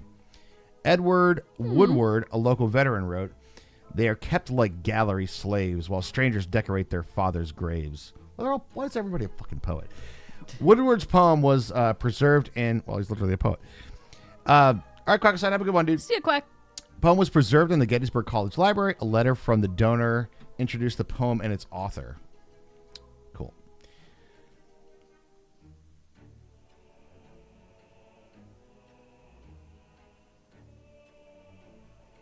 Wow, that's a freaking crazy thing. More stories began to circulate about strange ongoings at the homestead. Little Lizzie Hutchinson and Bella Hunter were forced to wear boys' clothes for more than 2 months as punishment for tearing their dresses. Mrs. Carmichael even conscripted one of the other children to serve as an informant and stooge. John M. Vanderslice, a fucking name. That's a name. Vanderslice. John M. Vanderslice. Good Lord. That's amazing. A Philadelphia investigator, assistant adjutant general, adjutant general of the Department of Pennsylvania, Grand Army of the Republic, reported, "The boys beats and kicks the most cruel manner little children of tender age, and does it with the apparent delight of the matron and her certain approval." So like The Manhattan Vanderslices. Of the Manhattan Vanderslices. That's fantastic. Vanderslice also made his strong opinions about Dr. Bourne's evident. He called the homestead a summer resort of Dr. Bourne's, where he was waited upon by the little inmates whose fathers slept in the adjoining cemetery. Oh, that's gross. That has vibes. That has vibes I do not like. All right, so let's do two things here so you guys can get like a little sense of this. All right, this is Google Maps, and for those of you who have played Skyrim, Rosa Carmichael is the same as Constance Michelle. It's probably based on her, to be fair. I was actually thinking about that. Now I need to know. All right, so this is the Homestead Orphanage right here. You can tell because it has a subway next to it. Of course, this is modern Gettysburg. This is street that's view. that's some sort of like. But that indeed, that right there is the orphanage, and just to give you like where they're talking about, just go. Oh, by the way, that's the fucking cemetery right there. Right. Okay. That is the Soldiers National Cemetery. So it's like, boom, boom. It's right there. So when he's saying next to their father's graves, there's no bullshit. They're like you are right next there. To it. Like right there. I even might have a little, maybe even a little. Right in the backyard for sure. Oh, right in the backyard. I mean, the actual cruelty of not letting these children in particular participate in Memorial Day, like that's a really big fucking deal. Because that would have been the first. That would have been that's like, their dads and shit. The time that they like really get to remember their dads. And we can see all these 1863 motor carriages. This is in period piece here. See all the horses that had to die to make these motor carriages possible? That's correct.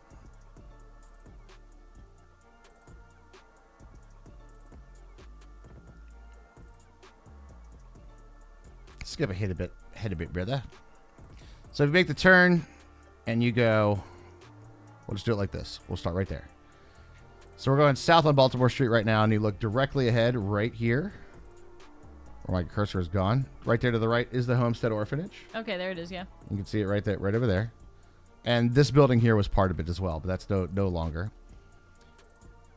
And then the grave is right there to the right. That is the graveyard. Back up. Just to the right. There's the National. You can see the National Cemetery. Is this City Skylines too? It's really realistic, isn't it, City Builder? Very realistic. Obviously. So yeah, literally in their backyard. Also, footage from the Raj Collection. From the Raj Collection. The Raj Collection footage. Back to our story. So we have a new matron. We have a new matron in the house. Not a good one. Rosa Carmichael. And yes. In May 30th, 1876, marked the beginning of the end.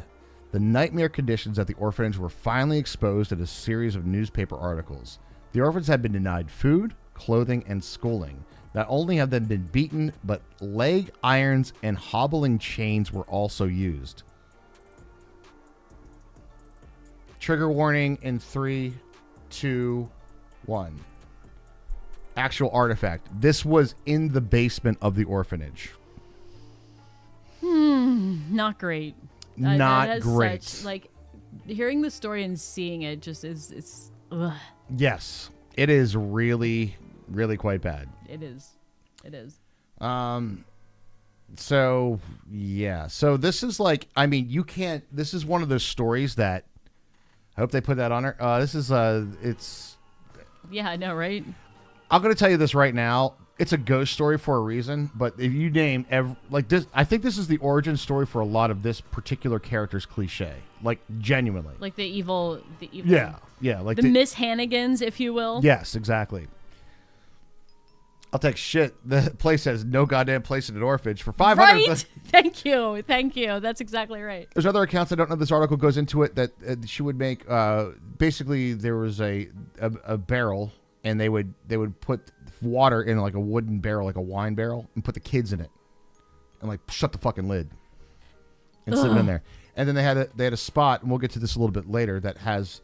It's basically like the hole. It's like solitary. It's like way back this hallway in the basement, and it's like a hole in the wall. You put the kids in there and shit. Going back to it, I would say that this is not a happy story. It's haunting for a reason.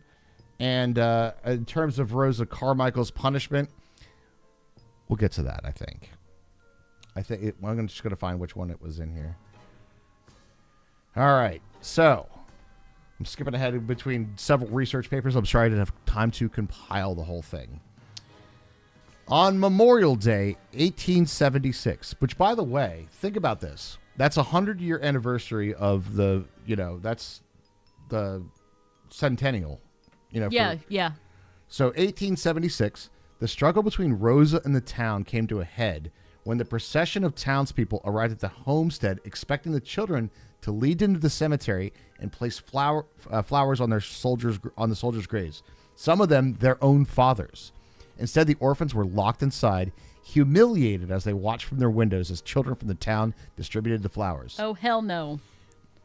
The following months brought a bitter conflict between Rosa, her representatives, and the Grand Army of the Republic veterans. She was brought to trial on charges of cruelty to children and found guilty. She was fined $20 in order to leave town. What? $20? How much? Okay, so how much is $20 in today money? Let's do that. That's not enough either way. No matter what, that is not enough. Ziggy, how much is $20 in 1876 in today money? The official currency of the United States is the United States dollar. Thank you. Let's try a Google search. I was going for reasons that I have no faith in humanity for $400, right? So, The value of $1876 in the inflation calculator. Okay. Let's see, $20. $575. Jesus Christ. That's extremely that's so low. That's like a non-punishment. And ordered to leave town, exiled. I do kind of like this part of the fact, though. It was like a parade of townspeople came to the orphanage. I was gonna mention that too. Okay. Pitchforks in hand. I can't see that happening in today's society. I can't see that. Like these people were all banded together and been like, okay, it's time for the orphans to come out and put flowers on their fathers' graves because we know what they've been through and they need, this day is kind of for them in a way. Yeah. Yeah. And as much for them as it is for anybody else with a family that has lost. But exactly, they're very much part of it, for sure. But the fact that the townspeople, there's an old saying about how it takes a village to raise a child. Yes. And I feel like modern society has lost that a bit. I would agree. I feel like our town has it even more than most places. I do feel that, though, like I think it takes different forms. right? So that's probably true. So, like, what makes me think of is like when we went to the library, how good the library is with the kids, you know, and like that's part, that's part of the village, that's part of the town. And I feel like maybe schooling and things like that, that's still part of that village mentality. And I feel like with we're in a walking school district, like our kids walk to and from school every day, and Mini Raj's friend's mom was like, if he ever wants a ride, he can have a ride, and I would be fine with like him getting in the car with like that kind of mentality. Yeah. Oh, we should be tar and feather. And You bet. Yeah, I'm ready. This is children torture. If she wasn't dead, Eon, I'll tell you what. But history is never kind, and I'm not one for shouting the this doesn't feel good part of history. So no, she was fined $20. That's what happened. Found guilty of child cruelty, which was $575. That's the equivalent. So $500 for being a bitch to a bunch of kids, torturing the kids. She refused to leave and continued to rule over the children. An incident on Christmas Eve. To leave? I don't know. How can you what? An incident on Christmas Eve, 1876, where a boy was found locked in an outhouse late at night, finally led to the downfall of Rosa and the orphanage. Locked in an outhouse late at night? On Christmas Eve. At the orphanage. Okay. Not only the fact of that is horrible, but we're in Pennsylvania. It's cold on Christmas Eve. It's really cold. And you're locked in an outhouse and it's stinky and scary? Okay, so we'll do a quick recap. For those who are just joining us, soldier died in the Civil War, July 1st, the first day of the battle. His name is Sergeant Amos Humeston. Died holding the picture of his kids, and yes, I'm a nerd and have a picture of those kids, the same one that he was holding. And that picture was circulated by Dr. Boorns. Bourns. Francis Bourns. Francis Bourns. I'm going to call him Boorns until I remember it. He made some profit by selling copies of the photo, but also circulated through up to New York, where it made his way to his wife, Felinda.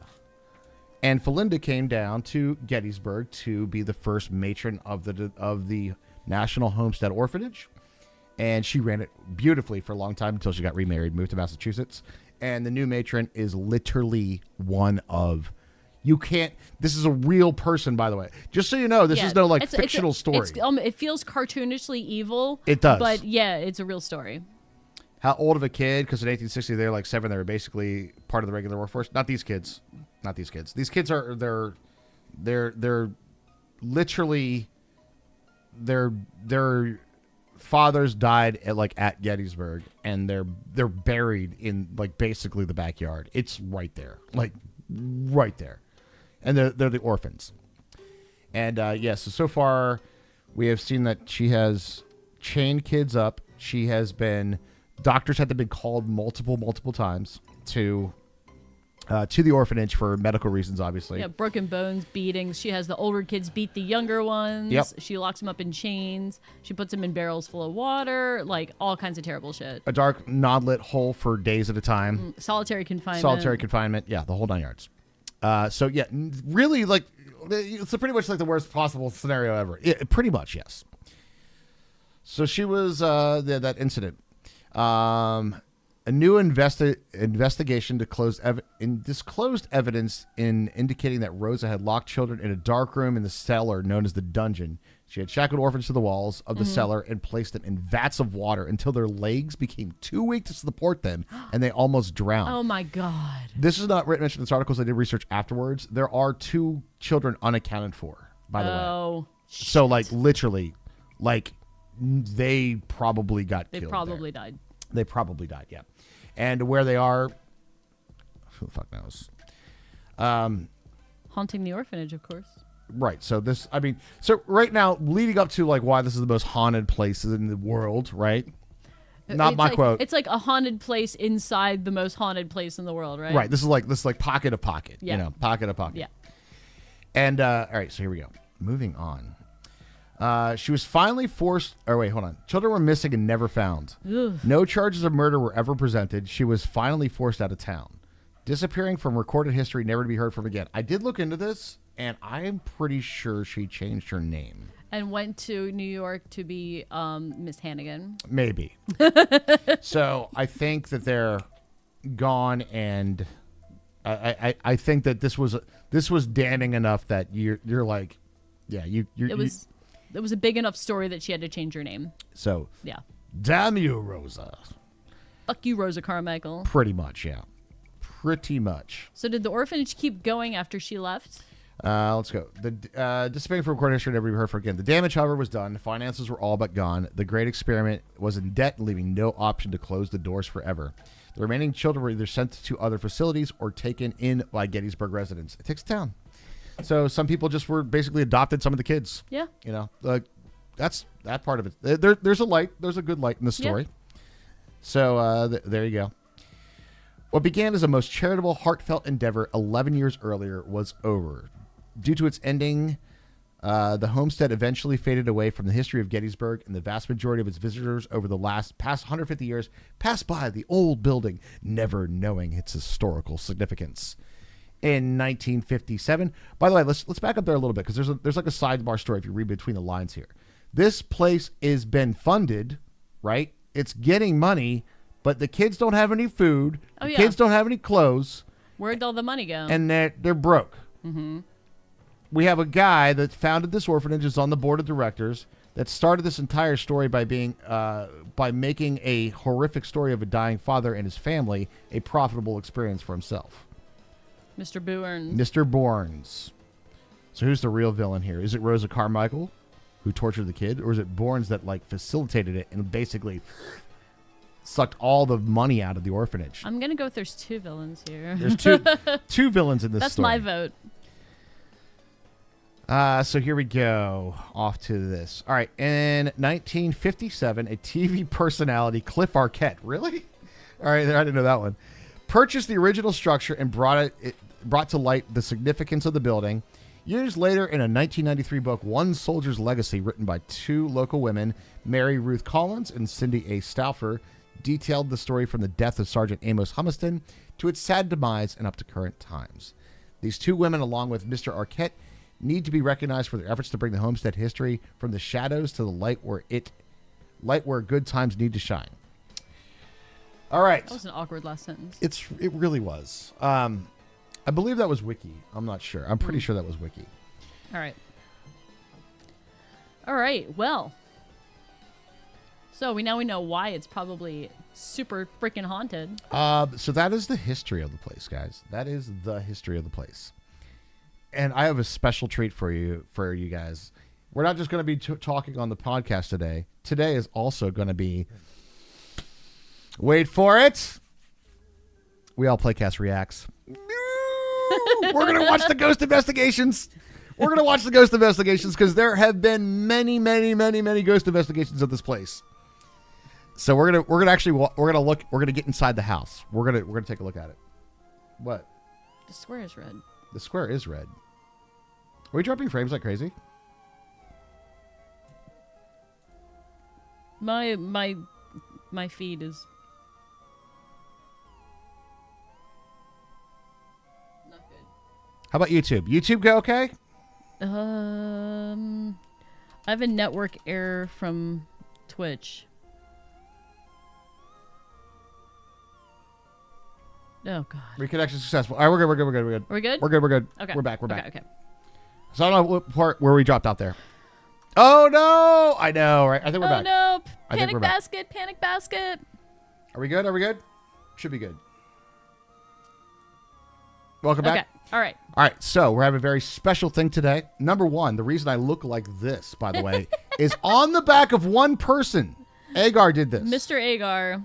We were going to say 50 subs if we got there, or the equivalent in tips, and he did the equivalent in tips. So he sure did, and we appreciate it. Y'all get a big thank you to Agar, single-handedly doing that. And also my lovely face painting abilities. Hermie did a great job. Take a look at Hermie, ladies and gentlemen, on makeup and costuming. I have a funny hat. And so, but going forward, we have a special treat for you tonight, because not only is this a ghost story that's here, we are going to do a little thing known as We All Playcast Reacts. He hung us. You were talking special treats. Yeah, I was. Boobies! Ooh, everybody's favorite ghost. Boobies! Boobies! Thank you very much, Ian, for the Thanks, gifted Ian. sub. Really appreciate that. Appreciate you. All right. Yeah. If you want to be like, I helped make that happen, that's all you got to do. Give to some subs, sub yourself, do the tips, and be like, yeah, I made that happen too. You could be part of the experience. When we come back, we're gonna take a quick little break. Raj is a penny wizard. I'm a penny wizard. That's a good way to put it. Yeah. What's your costume? I'm a penny wizard. He's a penny wizard. I started off the night as the world famous drummer Chad Smith. It was Very complicated. It was quite a costume. I put on a backwards hat, guys. Nailed it. And brought out the drumsticks. Give it away now. That makes me. That's actually the second drummer I've dressed up as because I was Peter Criss. You were Peter Criss last year. It's Peter Criss last year. When we come back, guys, we are going to be taking you inside this haunted orphanage where we're going to be taking a look at some YouTube ghostly investigations of the National Homestead Orphanage in Gettysburg, where we can see. We'll have to say, did you see it? Did you see it? We'll see if they find anything. We'll have to see if you find anything. Ooh. Guys, we will be back in a few short moments. Let me get something up here. Something up. For the background. For the break. That'll work. Little Gettysburg. Little orphanage. Quick little thing here. The reason that this is very, very popular and why there's so much content in it is because the orphanage today is the headquarters for the Ghostly Images of Gettysburg. And you could go there. You can go to their website. You can get ghost tours around town. They also they own the Jenny Wade House across the street, which is a different story. But they own those two places where you can do hauntings. And you can go ahead and book yourself an hourly rate for your own personal investigation of the Ghostly Images of Gettysburg through the Ghostly Images of Gettysburg of the Homestead Orphanage. Ghostly Images of Gettysburg, colloquially known as GIG. No, I don't know. GIG. That would be abbreviated, right? Going down to gig. Going down to gig. We'll be right back.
And we're back, everybody. We Thank you are so much for back. hanging out with us tonight. I hope you guys are having a fantastic Halloween. Oh, I didn't put my hat back on. You gotta be Penny Wizard. I gotta be Penny Wizard. That's my costume. Penny Wizard. Penny Wizard. Oh, I gotta put mine on too. I'm Random Viking. You are Viking extraordinaire. I see that your hat is quite erect. How are you? Oh. No, Perfect. It's still erect. you put the ring on. Oh man. I gotta say, props to the spooky playlist. Yeah, actually, good spooky tunes for sure. Yeah, good spooky tunes. So we're gonna do a little bit of a react video, guys. Now we are gonna do Raj and Herman react. We're going to dive into the orphanage. We're gonna go along with a few folks here. This is a YouTube channel known as Haunted Nights. So shout out to them. We're gonna be watching their video. Haunted Nights. Haunted Nights. And they did a ghost investigation, and I have not seen this. I have no clue. Neither have I. This is a blind react. I'm going into blind. Yep, we're going into this blind. If you want to check it out yourself, they are Haunted Nights on YouTube. If you want to check out Nights. Nights, correct? Yeah, not nights like K. No, not like sword nights, like haunted normal nights. haunted evening times. Haunted evening times. So this is Haunted Orphanage. All right, Evil excellent. speaks. Oh my God, did they actually get something? That'd be freaking amazing. I can't wait. All right, so we're gonna go into the house. Happened to the children that were here. Yeah. All right, so let's take a look at this. Right. You guys can hear it okay? I hope that the music is okay on my end. Suddenly push Like on the door. Yeah, like the door handle. Yeah. You want to come up and talk to me? Can you set off this device? Ooh, ghost investigation time. Let's go. 4 kids. No way.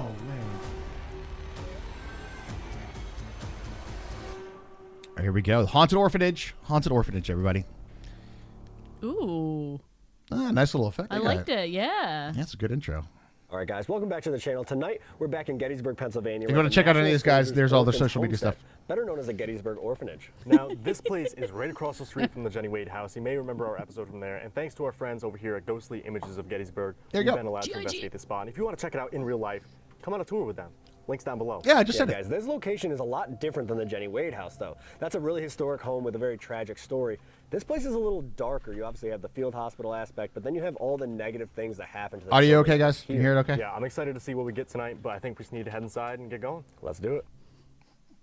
Really quick, guys, before we get into the investigation, we want to give you a quick rundown of the history of There's a nice picture of the orphanage there. Now, in the beginning, it served as just a regular old house. A gentleman by the name of Captain John Myers owned the home in the 1830s. He was a veteran of the War of 1812. Now, during the Battle of Gettysburg, General Oliver Howard actually took over the property as his headquarters. It was even used as a field hospital during the battle. Okay, real The quick. most I want to talk about that real quick. You heard that from here? Force loudly. Oh my God. Number one, I completely appreciate that these guys are doing the history behind this. There are sure. so many times that people go into the ghost tours and stuff that are just like absolute, just read the surface level story. These Right. guys are saying like who owns the house, when they own the house, and they're given proper due. Like what I'm trying to do to them. I hope this is, if you want to see them, again, it's Haunted Nights. But there is a statement that comes up very, very, very often when it comes down to haunted places around Gettysburg or even historical tours. And they will say a statement that says was used as a field hospital during the time of the battle. And it's absolutely true because every single building anywhere close by in town anywhere was used as a field hospital. Did it have a roof? It had a roof. That was a field hospital. Right. All right. There's so many wounded. just from a historical perspective, you hear that a lot, and it's used for like a dramatic impact. But it's like, yeah, it was a Yeah. building. If it was a building in Gettysburg, it was used as a field hospital. Correct. Remember post battle. Remember the ratio. Yep. There were 12 wounded and people that needed to be taken care of for every one citizen. I still can't fathom it. Like I can't even even in our house. We have 4 people living in our house right now. It's 48 wounded people. Yes, For like Yes. it's That's the crazy ratio. to think about. that's the ratio. And the dying and the dead soldiers being brought to the basement of the building. Now, it's even reported that some of these soldiers made deals with the devil. Some of them to get better so they could go From home who? with the family. Others to simply pass away so they'd be put out of their misery. Not only that, but a room on the first floor was actually used as a surgical room where they would remove arms and legs. I am curious about that account. If you, I want to email these guys, like, what accounts of the, like, these Civil War soldiers, which, by the way, I've read a lot of their letters. In fact, I haven't shout out to Eon. He gave me a nice little book for me to read. It has, like, a whole bunch of, like, accounts. These guys are, like, super Christian devout people. Every letter, and you've read a lot more letters than I have. Every letter that I've read as well, and a lot of them have been secondhand through you, but they've all, if any like supernatural thing has been mentioned, it has been of the Christian variety. So they're dying. They're not making. I don't know that they're making deals with the devil. I would I would kind of want some backup on that too. Okay. So what I would say this probably comes from more of a of an embellishment to make it sound more hateful Evil than and it is. haunted. But dude, the history of it is evil enough. The history is evil enough. This lady tortured the kids, like Right. legit, and probably killed 2 of them. Right. Anytime for me, like, I get really suspicious anytime people say things like that's satanic or deals with the devil. Like, I get really, like, suspicious about statements like that. It does sound like an embellishment. Now, I'm not saying that these guys are wrong. I'm not saying that No. there's not an account, but that Right. that account feels Right. very. I would like to know, like, where they did find that. It's probably in somebody trying to really upscale the hauntedness of Gettysburg. you Yeah. know. That legs and actually take them and stack them outside in front of the building. During the first day That's of true. the battle, a gentleman by the name of Amos Hutchinson was actually killed. Homestead. Oh, They Homestead. messed up his An name. ambrotype of his children. That was the only way Good job, they could identify him. This led to a gentleman by the name of Dr. Francis Bournes financing the start. Oh, there's the picture right there. Now, the That's, orphanage would let me actually back it up. open Amos Hutchinson was actually killed. He was found clutching an ambrotype of his children. That was the right, there's only way ambrotype. they could identify him. This led to a gentleman by the name of Dr. Francis Bournes financing this start. And there's the only known, like, at the time of this picture of this. Would this have Okay. does it have a thing on here? Soldiers Orphanage. Oh my God! You know who's in this picture? Who? Governor Gary. No way. John White Gary? John White Gary's in this photo. Oh my God. I'd imagine he's the tall guy because he was 6'6". Was he really? Yeah. Shit. Ulysses S. Grant is in this picture.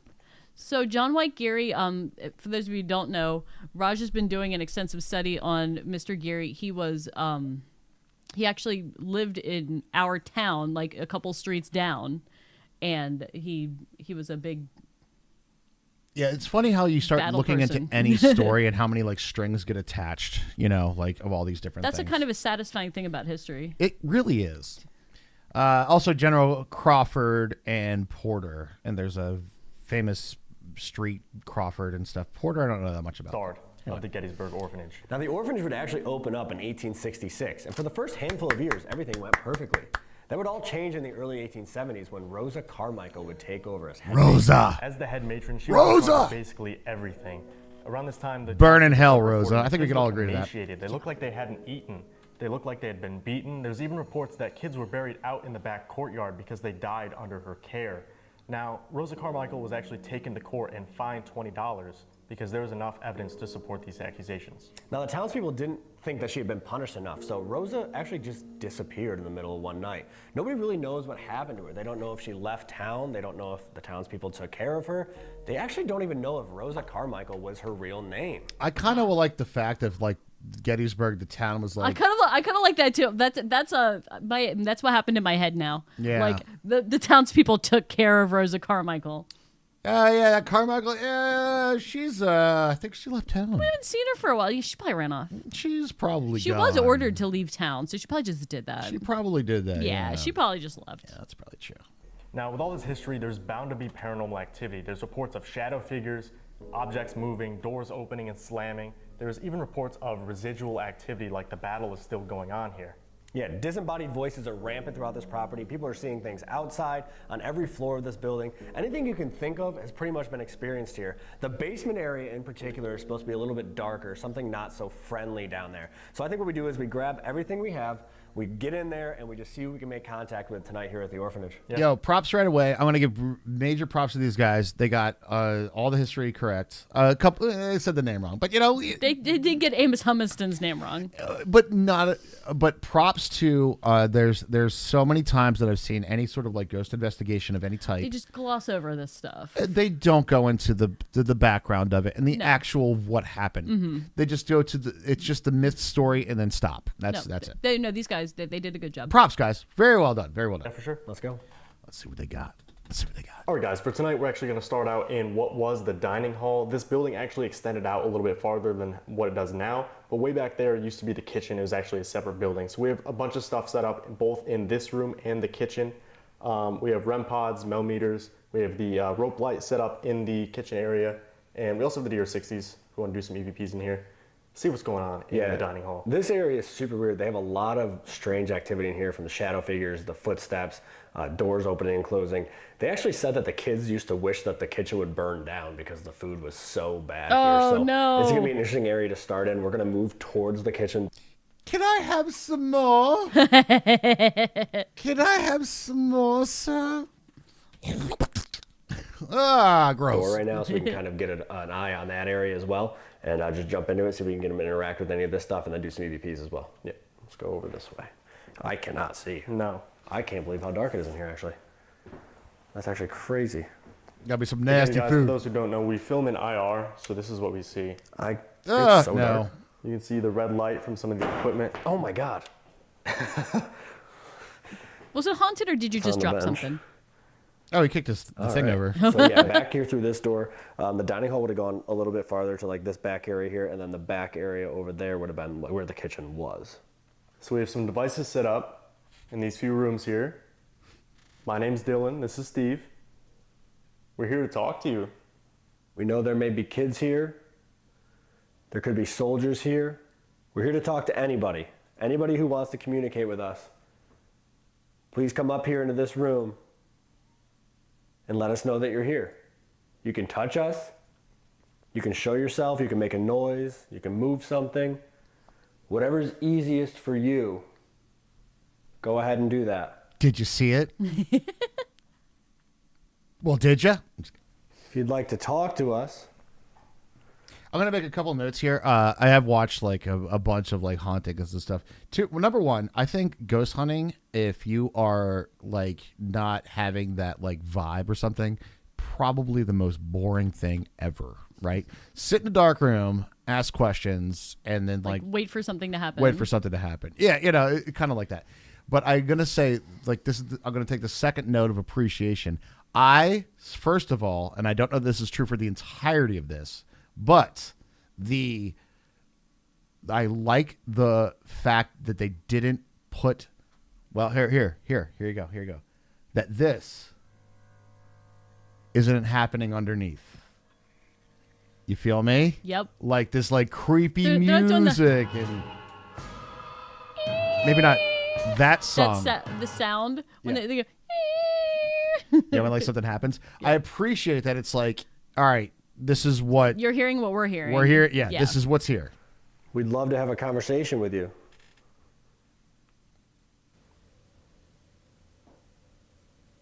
It was in here somewhere. Yeah. I don't know what that was. Unexplained It knock. was in here somewhere. Yeah. Did you I hear don't it? know what that Nope. was. It's very faint. It was Just like- in here somewhere. Yeah. I don't know what that was. It almost sounded like a footstep or like Yeah. a knock. I can't tell where that was though. What is No, that's this going one over on. here? Yep. Oh, that's their Very little. good.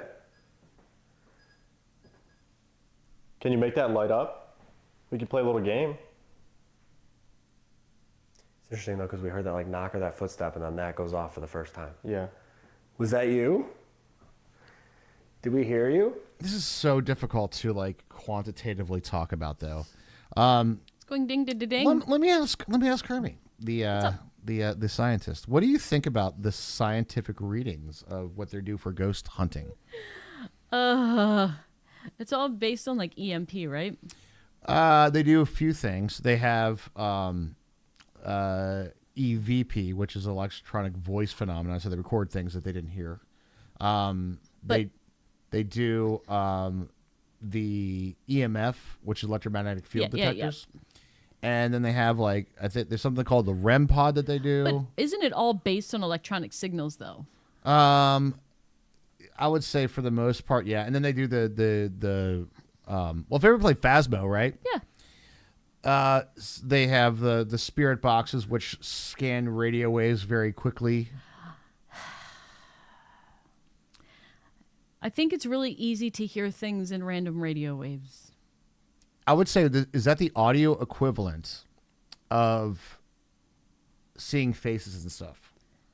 I think a lot of times, and I'm gonna go further than this and go with the Mandela effect. Our brains are like autocomplete things. Like our brains, especially if you're in a ghost hunting situation, you're like your goal is to hear something that indicates that you've seen a ghost or heard a ghost, and like you hear like a bunch of random sounds. I think your brain is likely to like interpret that into I heard this say something. Right, I completely agree.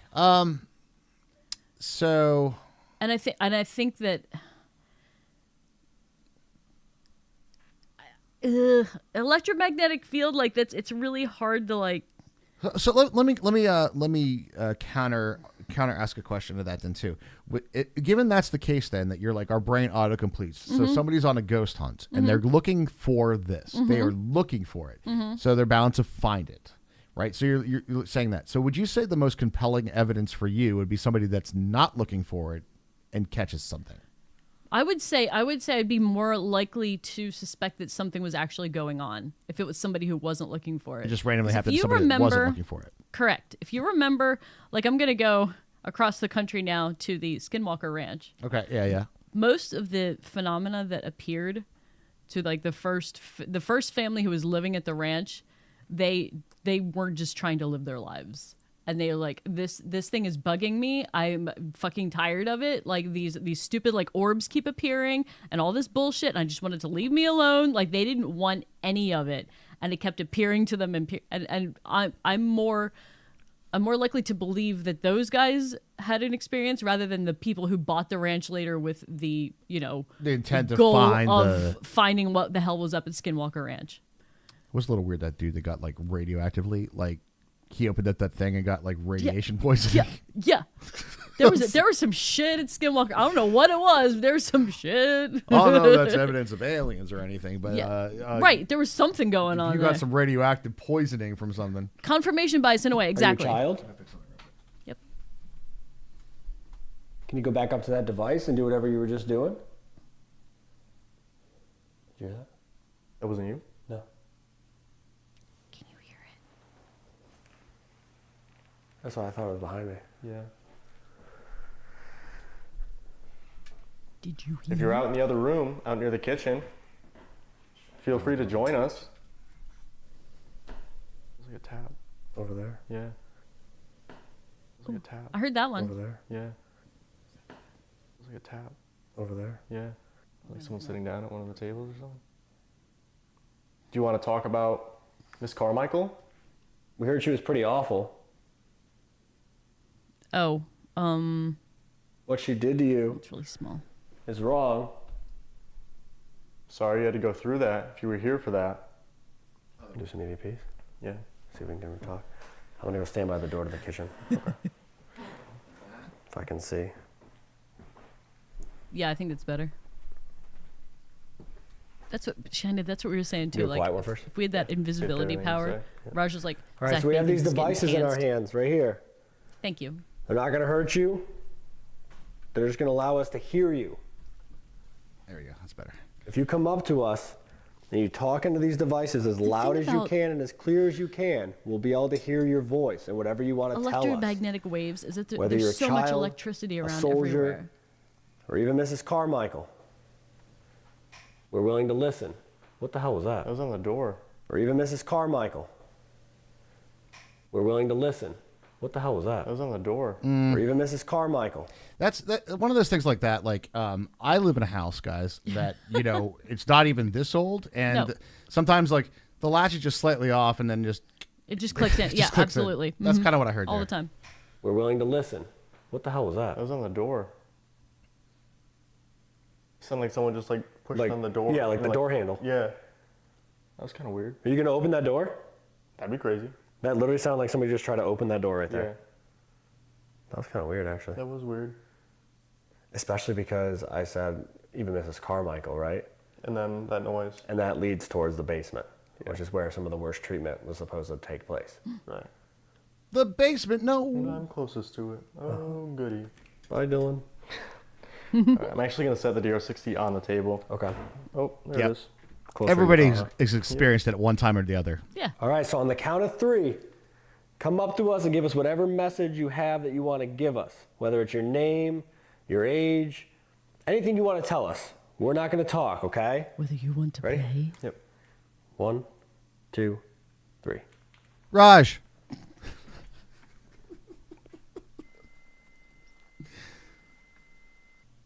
One, 2, 3.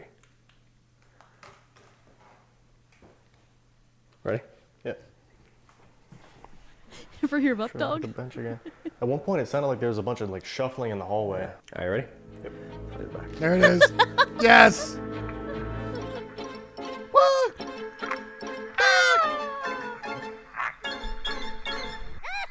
Yo, who the F is that? Is that what that says? That's what it sounds like.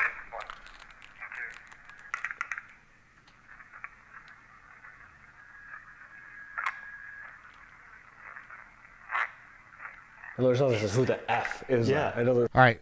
Notes. I don't know if you're with me on this or not, but I genuinely hate it when they put what they think it sounds like Yep. on text on the screen, because it's been proven time and time again that once you could listen to something and then you say this is what they're saying and you can never unhear it. Yep.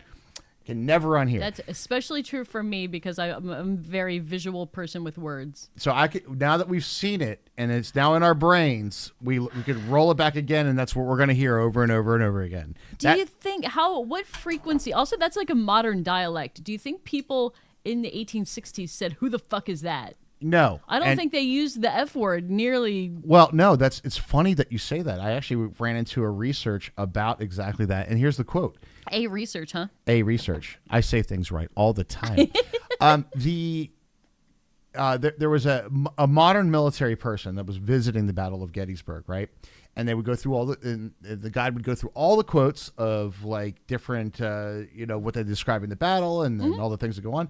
And the modern guy was like, man, and this is a veteran too. Like he went to war. He's like, did they not have the F word? I feel like you'd be effing Right. all over the But place. they didn't. No, because it turns out at the time, the F word was not as versatile as it is today. It was literally only used for like a very not loving fornication, right? Right. Sure. So it's like, so it was only used for that activity, not the verb and all this other Sure. stuff. No, but they didn't throw it around like we do. No. What did you convince yourself to hear? Nothing as of yet. Did you hear it, Subby? Did you hear it? We're Let's say, reacting. like, Yeah. The is that is so Yeah, clear. it doesn't actually swear, though. No. Who the F is that? The is that is so clear. Yeah. though. Nope, they wouldn't have said that. That's can't tell what the bizarre. N is, yeah. That's actually super weird. Who Yeah. the F is that? It's just so vocal though. Right. It's very like breathy. Yeah. But not like raspy. It's like a breath. Because some of you guys That's who it, have watched Aaron. our videos for a while, sometimes it can be kind of like Perfect. garbly. Yeah. But that was like straight up human. That was like a vocal talking. tone. That was weird. All right, let's see. Yeah, I'm not. These are 1860s ghosts. They're going to use 1860s language.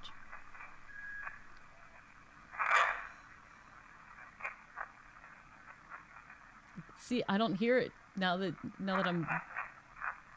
Play that back. What? Play that back.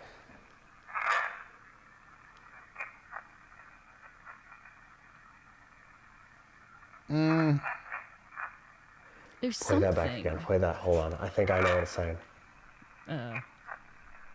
Play that back. Wait, I hate her. Stop. No, don't tell me anything yet. Did anybody hear anything on that? I didn't hear any like enunciation. I just heard. Correct. That's Sounds like dogs barking, kind of. now. Granted, we're hearing it from them playing it through Right. another microphone to Right. the. There's been so- 3 audio switches since then. Right, and then you guys are hearing it through us streaming it through the YouTube thing. So Yeah. this is, it's a whole thing, yeah. Like that back. It's like Bible translations.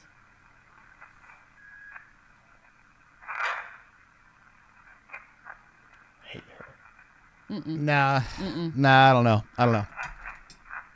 She won't let me out. Play that back. I hate her.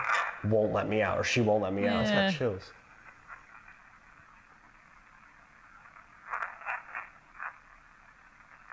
I don't hear any enunciation at all. Yep. That's crazy. That literally something that Villagers. says, I hate her, and then, like, she won't let me out. That's so sad, though. That could be anybody, though. That Yeah. could be people that she locked in the outside outhouses. That could be people she locked up in the basement, which we'll talk. So quick note, I talked about this a while back when we listed the Crater Lake, Oregon stuff, right? So there's a lot of like, do you believe in ghosts? That's a lot of the questions. Like, are you into that? What I believe in is people's experiences. And if you experience something, and I can never say you didn't experience that. Sure. That's not the convincing that we're doing. Right. So I'm choosing to define like a haunted location is a place where somebody experienced something. Sure. So whether that is like true for that's a supernatural entity, whatever we were never going to get to a definitive agreeable science on it anyway. So I'm saying, okay, you experienced something that was a haunting. Right. And it becomes a haunted place if multiple people have experienced something there. Right. And so that's how I choose to just define the thing rather Sure. than to try to bang your head around we the get rest of down it. there, but like, Yeah. she did terrible things to these kids. Yeah. I hate her. She won't let me out. And that was the only thing they could prove against her in court. There was Yeah. a kid named Georgie London. He was locked in an outhouse outside, and people heard him screaming and crying. He was like 6 years old. Yeah, and Oh they my asked God. her. The neighbors found him. Yeah. and they said, "Hey, where's your home? What happened? Where do you have to go?" And he said, "I can't leave until Miss Rosa says I can." Oh, and it's got chills, And they dude. said, "No, Yeah, that's fucking we're bringing you home." And he went to their house and he started talking, and that's how they started putting this case together against her. And she got fined $20. It was which just like is that a lady lot, in like, Utah. It was substantial for that time, then. but that's nothing. Lady in Utah? Oh, that's a whole. It's a whole other thing. Yeah, that's a whole other thing. They just. Props, guys, though. I will say that. Props. Props to for the what she history. did to these kids. I hate her. She won't let me out. That's crazy. That's absolutely nuts. That's nuts. I think we do another. We ask a couple questions. Yeah. And we see what we can get that time. Yeah, absolutely. All right, I'm going to scan ahead a little bit. I want to get down to like the basement stuff. Yeah. I hope they kind of do like a recap of this.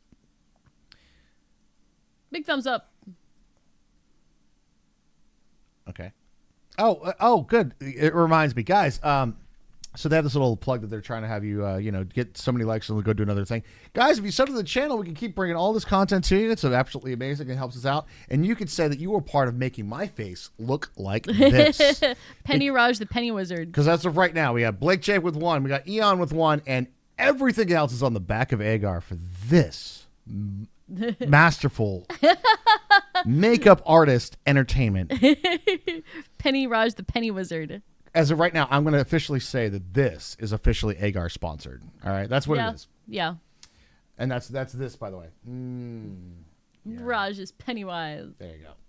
Back to the investigation. So they're going down in the basement, and all right. So a couple things about this stuff. You're going to look down into it. I have looked into the history. I don't know if these guys go into it at all, but they do have props there. They're not the original Okay. stuff. I was going to ask that because I see some chains hanging. There's right chains on the there. wall. They're props, not originals. They're props, not originals. This is the ghostly images of Gettysburg. You can buy hourly rates of tours for yourself to do your own ghost investigations. Yes. And you could take a tour of this as well as the Jenny Wade house if you was so inclined. In fact, I'd imagine tonight is probably a very busy night for that. I bet Gettysburg is crawling. So I think these guys are doing something called the Estes method. And let me ask Carmi what you think of this. The Estes method that they're working on here is that they're doing the radio scan frequencies. Like they go through. Yeah. I'm aware of what that sounds like. But the Estes method, which I actually find to be a little bit, there's some validity to it.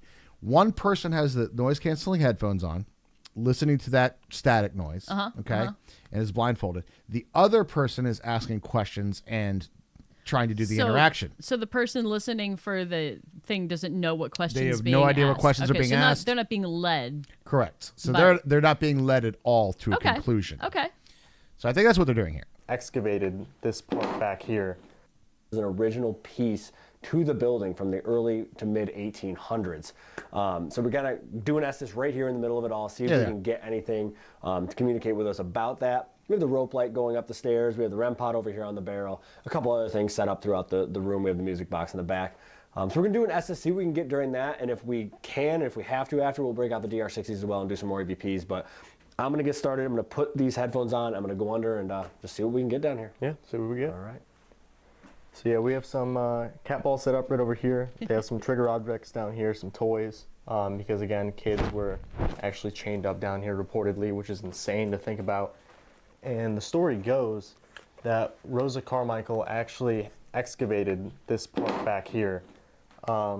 She would send the youngest children back here into what they Let me back up just real quick here. Just to kind of, like, you have to remember that what you're walking into is literally set up. That's the headquarters of, like, the haunted stuff in Gettysburg. Yeah. So this is set up as, like, and Gettysburg in general is a tourist area. Yeah. So this is Extremely. set up for touristy ghost stuff. Yep. 100%. Yep. They have tours down there that you could take that have people in, that you could take a tour that somebody dresses up as, Rosa Carmichael, and she will like try to scare you and play the character and the Jesus. the whole and nine the yards. story goes that But- Rosa Carmichael actually, Where's that which real is quick? insane to think. More EVPs, but Just pass right there, right there. So right there on the right, they have a giant picture of the orphanage outside. Okay. So just to kind of I give would you, also like to like this. This is a long way back, but the picture of what the orphanage actually was versus the one that they wanted to build. oh yeah, That occurred to me a little bit ago. I was like, this is a tiny little building. That's the one they wanted to build. That's the one they wanted to build, Where'd yeah. all that money go, Mr. Booerns, huh? that's right. Where did it go, Borns? That was the That was the proposed, orphanage, and then it was site. like one of those little wings that got built. well, not true. They had that. They did expand it to the house next to it, and then like another thing. Okay, So- it wasn't that though. No, it definitely wasn't. It this. wasn't that. It- Okay. It wasn't. It wasn't like the. It was. There was not really that much construction. I think they might have built the house next to it, but yeah. Anyway, yeah, not a lot. Yeah, okay. Not this. Back to the. She would let's get send the investigating. youngest children back here into what they call the pit. It's 4 feet tall, 8 feet wide. I mean, just looking at it, I have to crouch walking down there. I can't imagine what it was like to live down here, and the abuse that they had to survive through. It's unimaginable. But rope light going back up the stairs that we just came down. Just leave me alone. REM pod over there on one of the barrels. It's And like a then sleep Steve's going to mask. repeat whatever he hears. Looks like he's under now through the spirit box. Can you say hello to us? My name's scary. Scary. Are we scary? I'm sorry. My name's Dylan. This is Steve. We just want to talk to you a little bit. Want to be your friends. Are you one of the kids that was locked up down here by Rosa? Hidden. Hidden. Ooh. You were hidden from the world?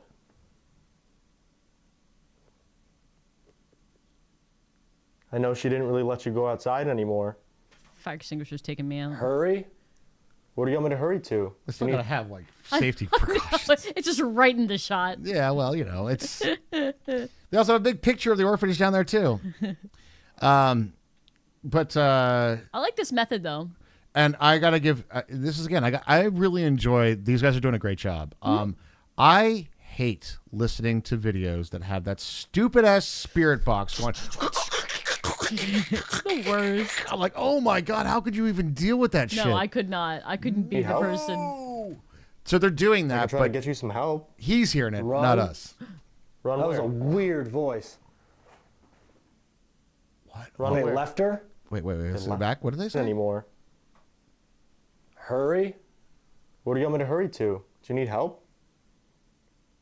I can try to get you some help. Run. Run That was where? a weird voice. Run They where? left her? They left her. Who did they leave? That could be anything. Girl was left in one of the barrels freezing. Child was left in the pit back there. Chained to the wall. I mean, just all the reports out of this place are horrible. I'm sorry you had to go through the treatment that you did. I can't imagine what that was like. Like, believe me? I believe you. Can you give me your name so I know how to address you? Again, my name's Dylan. Paul? Hey, Paul. They got a name. Wow. Now, see, that kind of stuff right there has got like a little bit of merit to it. You know what I'm saying? Yeah, like, because they don't know, they can't hear each other really. This is Well, like- I mean, I guess this is single blind, not double blind, right? But it's still like that's still not being able to be motivated by the question. right, exactly. So yeah, that's a thing. That's a thing. I just got cold on my left side, right here. I was actually just thinking that it's cold down here. It's cold in And here it's too. not like basement cold. I mean, it's like it's been hot all today. Yeah, There's but just you're like a still substantial underground. cold breeze that's sweeping through this basement. Paul, are you from this building? There's a thing that you can't really quantitatively do, but there's you guys know like when you go to an older basement, that it has that musty odor and like you know it's got a basement smell. Right, right. A basement. It's a smell. damp basement. Every place that I've been in Gettysburg has that, but there's like a different smell to it. It has a tang. It has a tang. Oh, gross. Right? And for me personally, I think it's we'll just go gross. I personally feel that there's like there was a lot of blooded shit stuff that went on in But every that house. that you couldn't get out entirely. It's got a slightly different musky odor. Okay? Historic building musk yeah, with a hint of carnage. hint of carnage. That's a Rajism. Were you housed here in the orphanage, Paul? Very? Very. All right. Who was your matron here?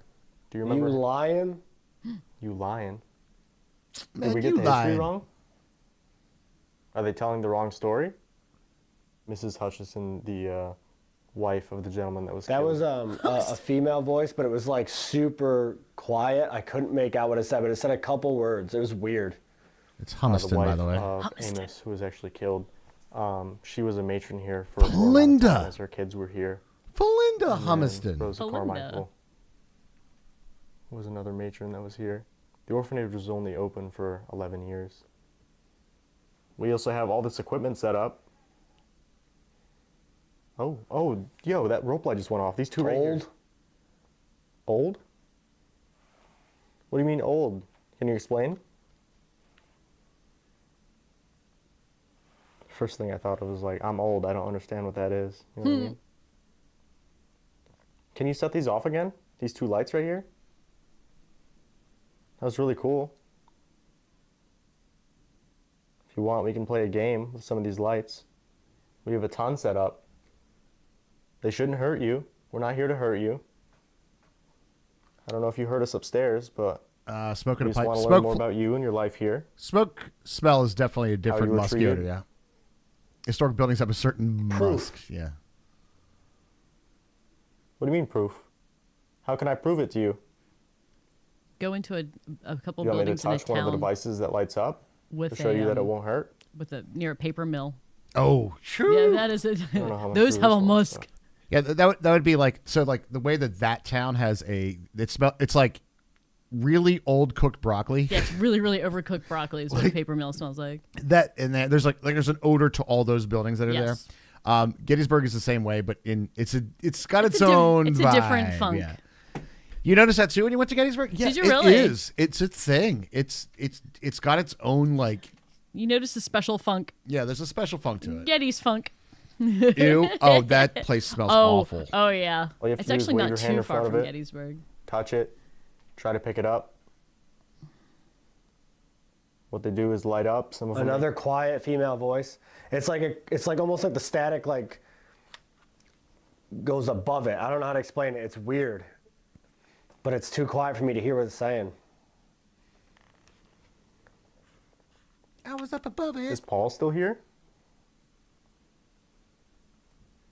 Paul, if you're here, can you set off this rope light No, right it's next just to me? To my Ringo. left? Jesus. It's right on the staircase. I don't know if you can see it. If you go to walk up the stairs, it should go off, though. All right, real talk though for a second. This That's is one thing we would still think, edited too. How down, do we I know think. that they can see our equipment? I think it is too. What if we're the ghost to them? You know what I mean? Maybe not. They see this location I don't- as it was when it was in operation. I don't think this part of it is, but probably, you know, Maybe the they night hear our has been. voices. Listen. I'm Where? listening. I am. That's why we're here. Oh, yo. Hey, listen. That was actually really, really weird. Did you just poke your head around that doorway over there? Buddy. Leading down towards the pit? I don't know if that's like my eyes playing tricks on. That was so weird.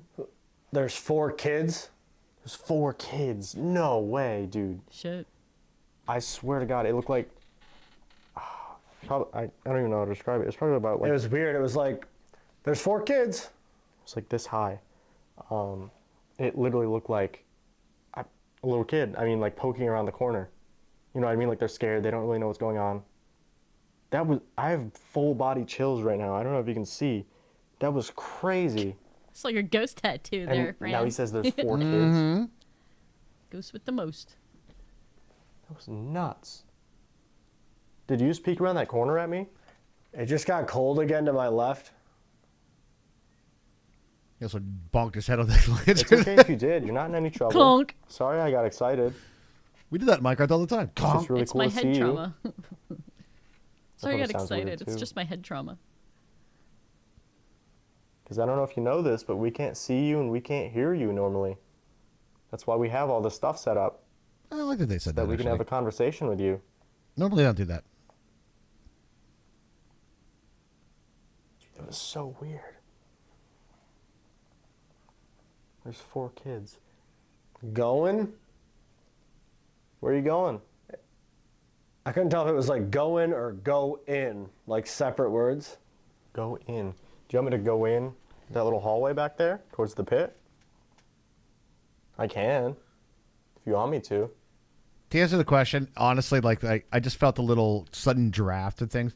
It depends on the ghost hunter. There's some people that are just like, I'm going to find something, Zach Bagans, that they find something no matter where they go. And then there's others that are trying to do like the taps guys will genuinely go, is there anything that explains this other than ghosts? Right. And when they exhaust those possibilities, then they say, we don't know. That's literally their conclusions at the end of those things.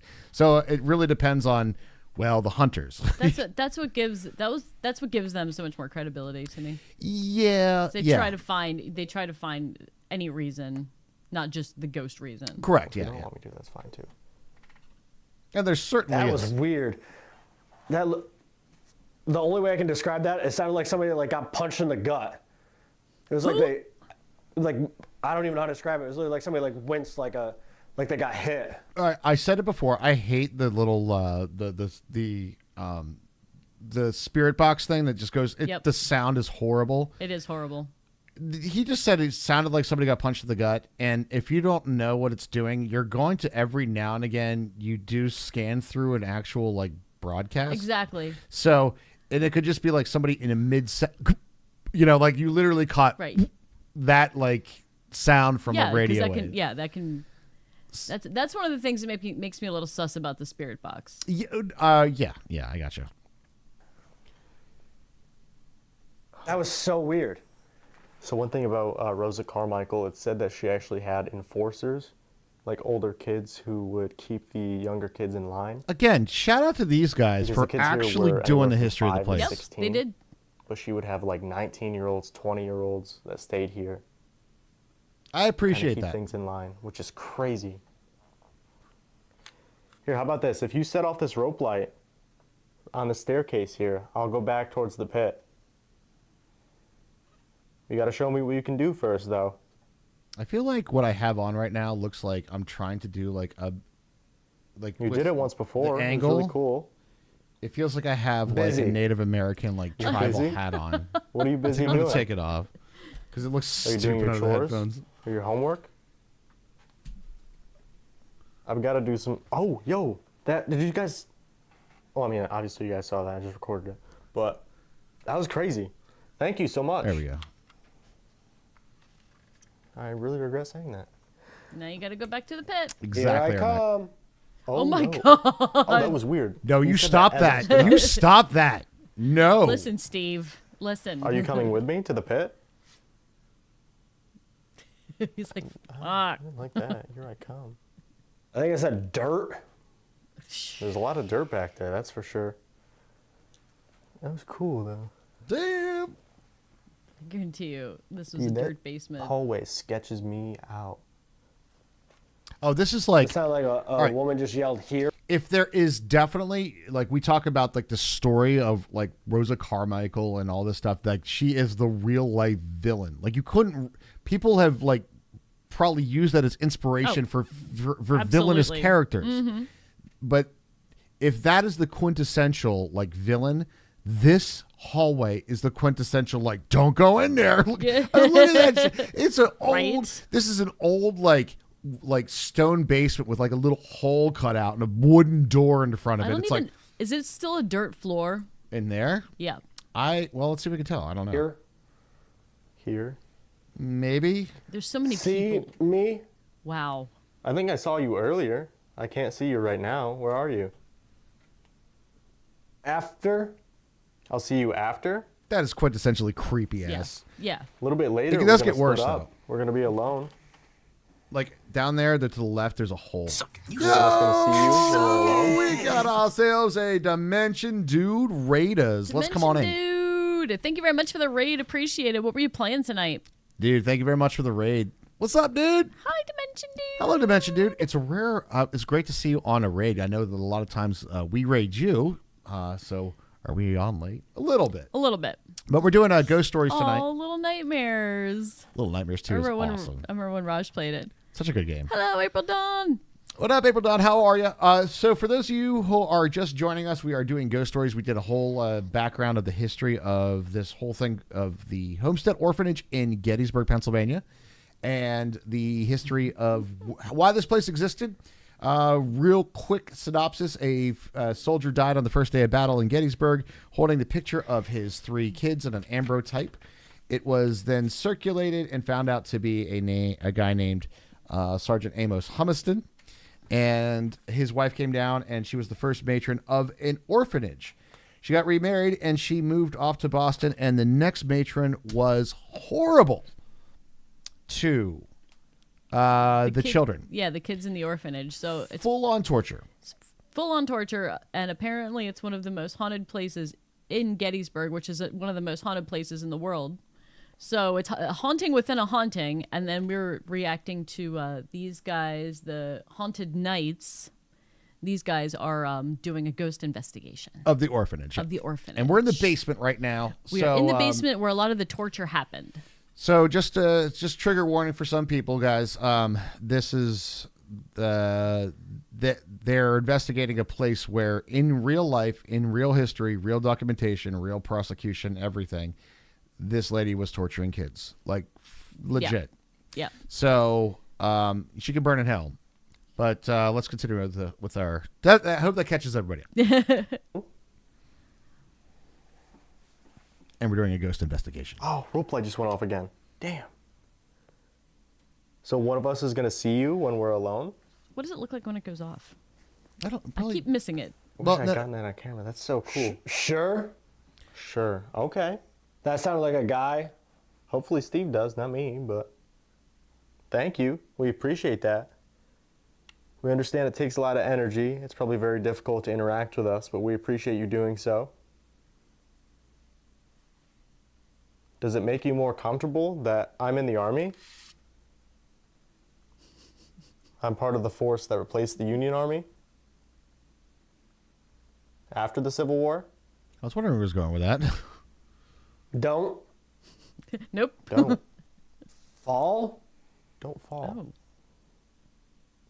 Wow. What do you mean don't fall? Going back into that hallway towards the pit? It's good for the ghost to give him a little safety warning. I know. Seems like a little I step don't up. think so.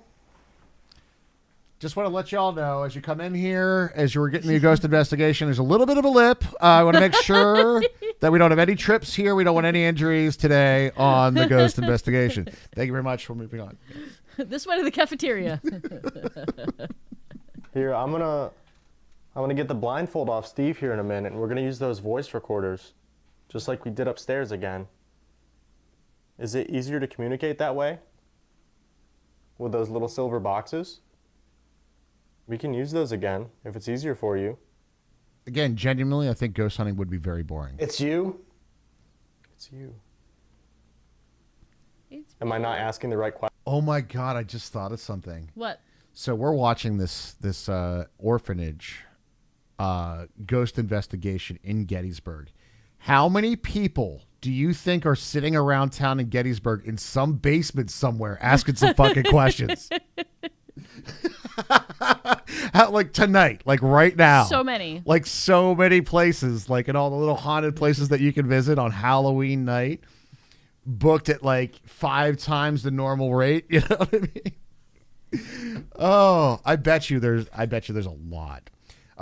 It's so prevalent down there that I was watching a historic, a guide go through a spot, and in the back they're like, well, we'll just wait for this seance or whatever the hell they're doing back here to move on before we Hold on. I was like, okay, all right. So I bet you tonight down there, holy shit. The video's a lot longer than we're going to. No, we're gonna skip ahead. It's the video is another hour. It's another hour. If you guys want to check it out, here, I'll get you guys a link if you guys want to actually check it out for yourselves. Boom, boom, boom. Again, shout out to Haunted Nights. I think these guys are actually doing a really great job. I think they're doing a good job too. So shout out to those guys. And Oh, they do have one at the Jenny Wade house as well. of course, because this is a part Why of it. wouldn't you do both? No, but it's literally the same company that owns both I properties, know. and they literally try to upsell you on both tours. I bet they do. They're like, well, while you're doing a ghost investigation. And that's why if you ever see this one, the orphanage, a lot of times you'll see the orphanage in Jenny Wade house. Mm-hmm. Questions? What do you want to tell us? All right, so what I think we're going to do now is we're going to skip ahead a bit to probably, I'm hoping that they do. Did they go down in the pit? Down in the pit, yeah. I mean, I think they. Although I will say this, like it in its own right is like 100% just creepy AF. Well, let's get to where they're actually like doing down in the something pit. in there. Yeah. If they do, I don't know that they do. They went. Oh wait. Did they go back up? Oh, they did the solo investigation thing. Ah, okay. Oh my God, did you really go in there as your? No, I don't know. Yes, I did, right there. Did you make that noise? Yes, I did. Really, really quick. I'll play it one more time. Steve to... Oh, come on, boys. I'm going to see if I can get those... Time to cojones up. Go to the pit. Which does not make me. That's actually. I will admit, though, it is creepy as. Oh yeah. Back No, I wouldn't want to go there. down there. Do they go to the pit area? 1, 2. Let's scroll to the end. All right. So he's doing an investigation. They do like solo runs. We're it's- okay. Oh, here he is. Yeah, here it is. I was gonna say Ryan and Shane would have done it. All right, here we go. What a weird night. This place is crazy. This place is absolutely crazy. Did I go in the? No, I have not been inside here actually. I can't imagine. Cannot imagine We'll what go these kids back. went through down here. Um, They put the reason I didn't go in is because they are, again, it's a touristy town, and just to go tour it during the day, if they are open, and most of their stuff is like nighttime ghost investigations, et cetera, get the tours. It's still like $19 a person to do that. So I was more of like, That's for like a group ghost tour, right? no, that's for like if you just wanted to go in, Oh. like just to- self-guided tour Oh, okay. thing. I see. So I didn't go because I was like, well, that $19 sounds good if I use that for food, you know. Yeah. And, Well, and I can go right over here, and it's free to walk on this field, you know. Let's see this, though. this orphanage, right? They put this orphanage directly next to where a lot of these kids' dads were killed in the battle and buried in the cemetery. So these kids are here in this orphanage right on the land where where their fathers Buried, were killed yes. Buried, and yes. where they're buried. I mean, that's you couldn't put it in a worse place if you think about it. It's awful. And then what they went through here on top of that. It's absolutely crazy. I'm going to do some DR60 sessions in here, so let's start with one of those right now. So there's anybody in here with me? Jesus Christ. All right, so just so you guys Give know, you the chance to... that hallway that they went down, this is this spot right here is on the left-hand side of that hallway, and you crawl in here. Ugh. Yeah, this is like where This is like the solitary confinement. Yes. Talk. I'm not going to ask you any questions. I'm going to let this record, okay? That's some creepy shit, dude. On the count of 3, come up to this device in my hand and speak into it. 1, 2, 3. 44 seconds later. 1, 2, 3. All right. Now that I'm comfortably seated in the pit, let's play this back, see if we got anything.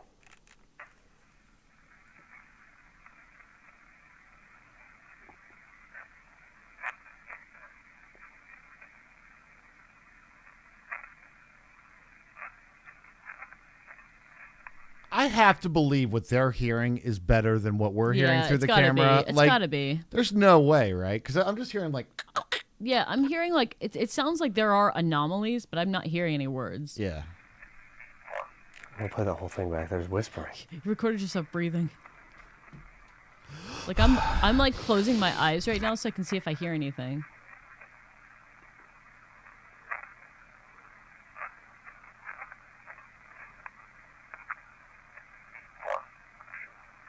I have no like a idea what that croak. said. There's definitely a voice there. It's like a sentence. It's like 3 or 4 words, but I cannot make out what it said. I think I should ask him some questions. I'm going to do some questions now. It's ghosts. All right, I'm going to ask you some questions, okay? Same thing. Come up to this device in my hand and answer these questions for me. It's a ghost 1, pig. 2, It's a ghost frog. 3.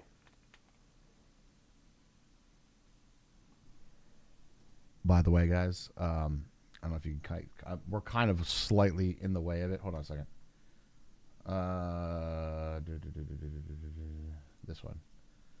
Take a look over here on the left-hand side. Move us over here. Look at all of these toys that are just laying in this pit. Is like Is that what that trigger. is? Yeah, Oh that's my all God. that is. So this is all like trigger objects for like If you squint, it looks like a pile of bones. So to tell you how much of like this does get used for Yeah. haunting and stuff, that is I don't think these guys brought those in here. This is just like They're just there. yeah, and they have a shop upstairs. You can they're- buy little toys. Of course. If the ghosts want to communicate, they have ample opportunity. Would you say? I would say yes. I would say yes as well. Yeah, I know, Mecca. I don't want to see any of their words they put on the screen. that's true. Yeah, that's the creepiest thing about this. People just leave they brought their fucking toys with them. Yeah, Did Rosa lock you in this pit? Are there soldiers in this basement with you? That's a dumb question. Were you beaten? Did all of the bad things that happened here create a negative energy in this building? Okay, so I understand what he's trying to go So do for I, here, so do I. but you're communicating with a 6-year-old. I know. You know, like, well, I mean, if this is what you're trying to communicate to, Right. this is like, These aren't kid questions. did what happened here create a dark energy that's happening 100 years after you're dead? You know, what is that energy exactly? So I don't know. All right, again, these guys do a great job. Flip my ball. Just that one question, I was just like, oh, I don't know. So I always think about it like when you do these types of like investigations and questions, that you're trying to find a ghost, an evidence of ghost, get the recording of something in the supernatural realm. Isn't that just really talking to another human? You know what I mean? Like that's really what it is. Exactly what it is. So I always kind of like frame it in that realm, you know? That's just Yeah. Easy to answer things. conversation. Because apparently it takes a lot of energy for them to answer us.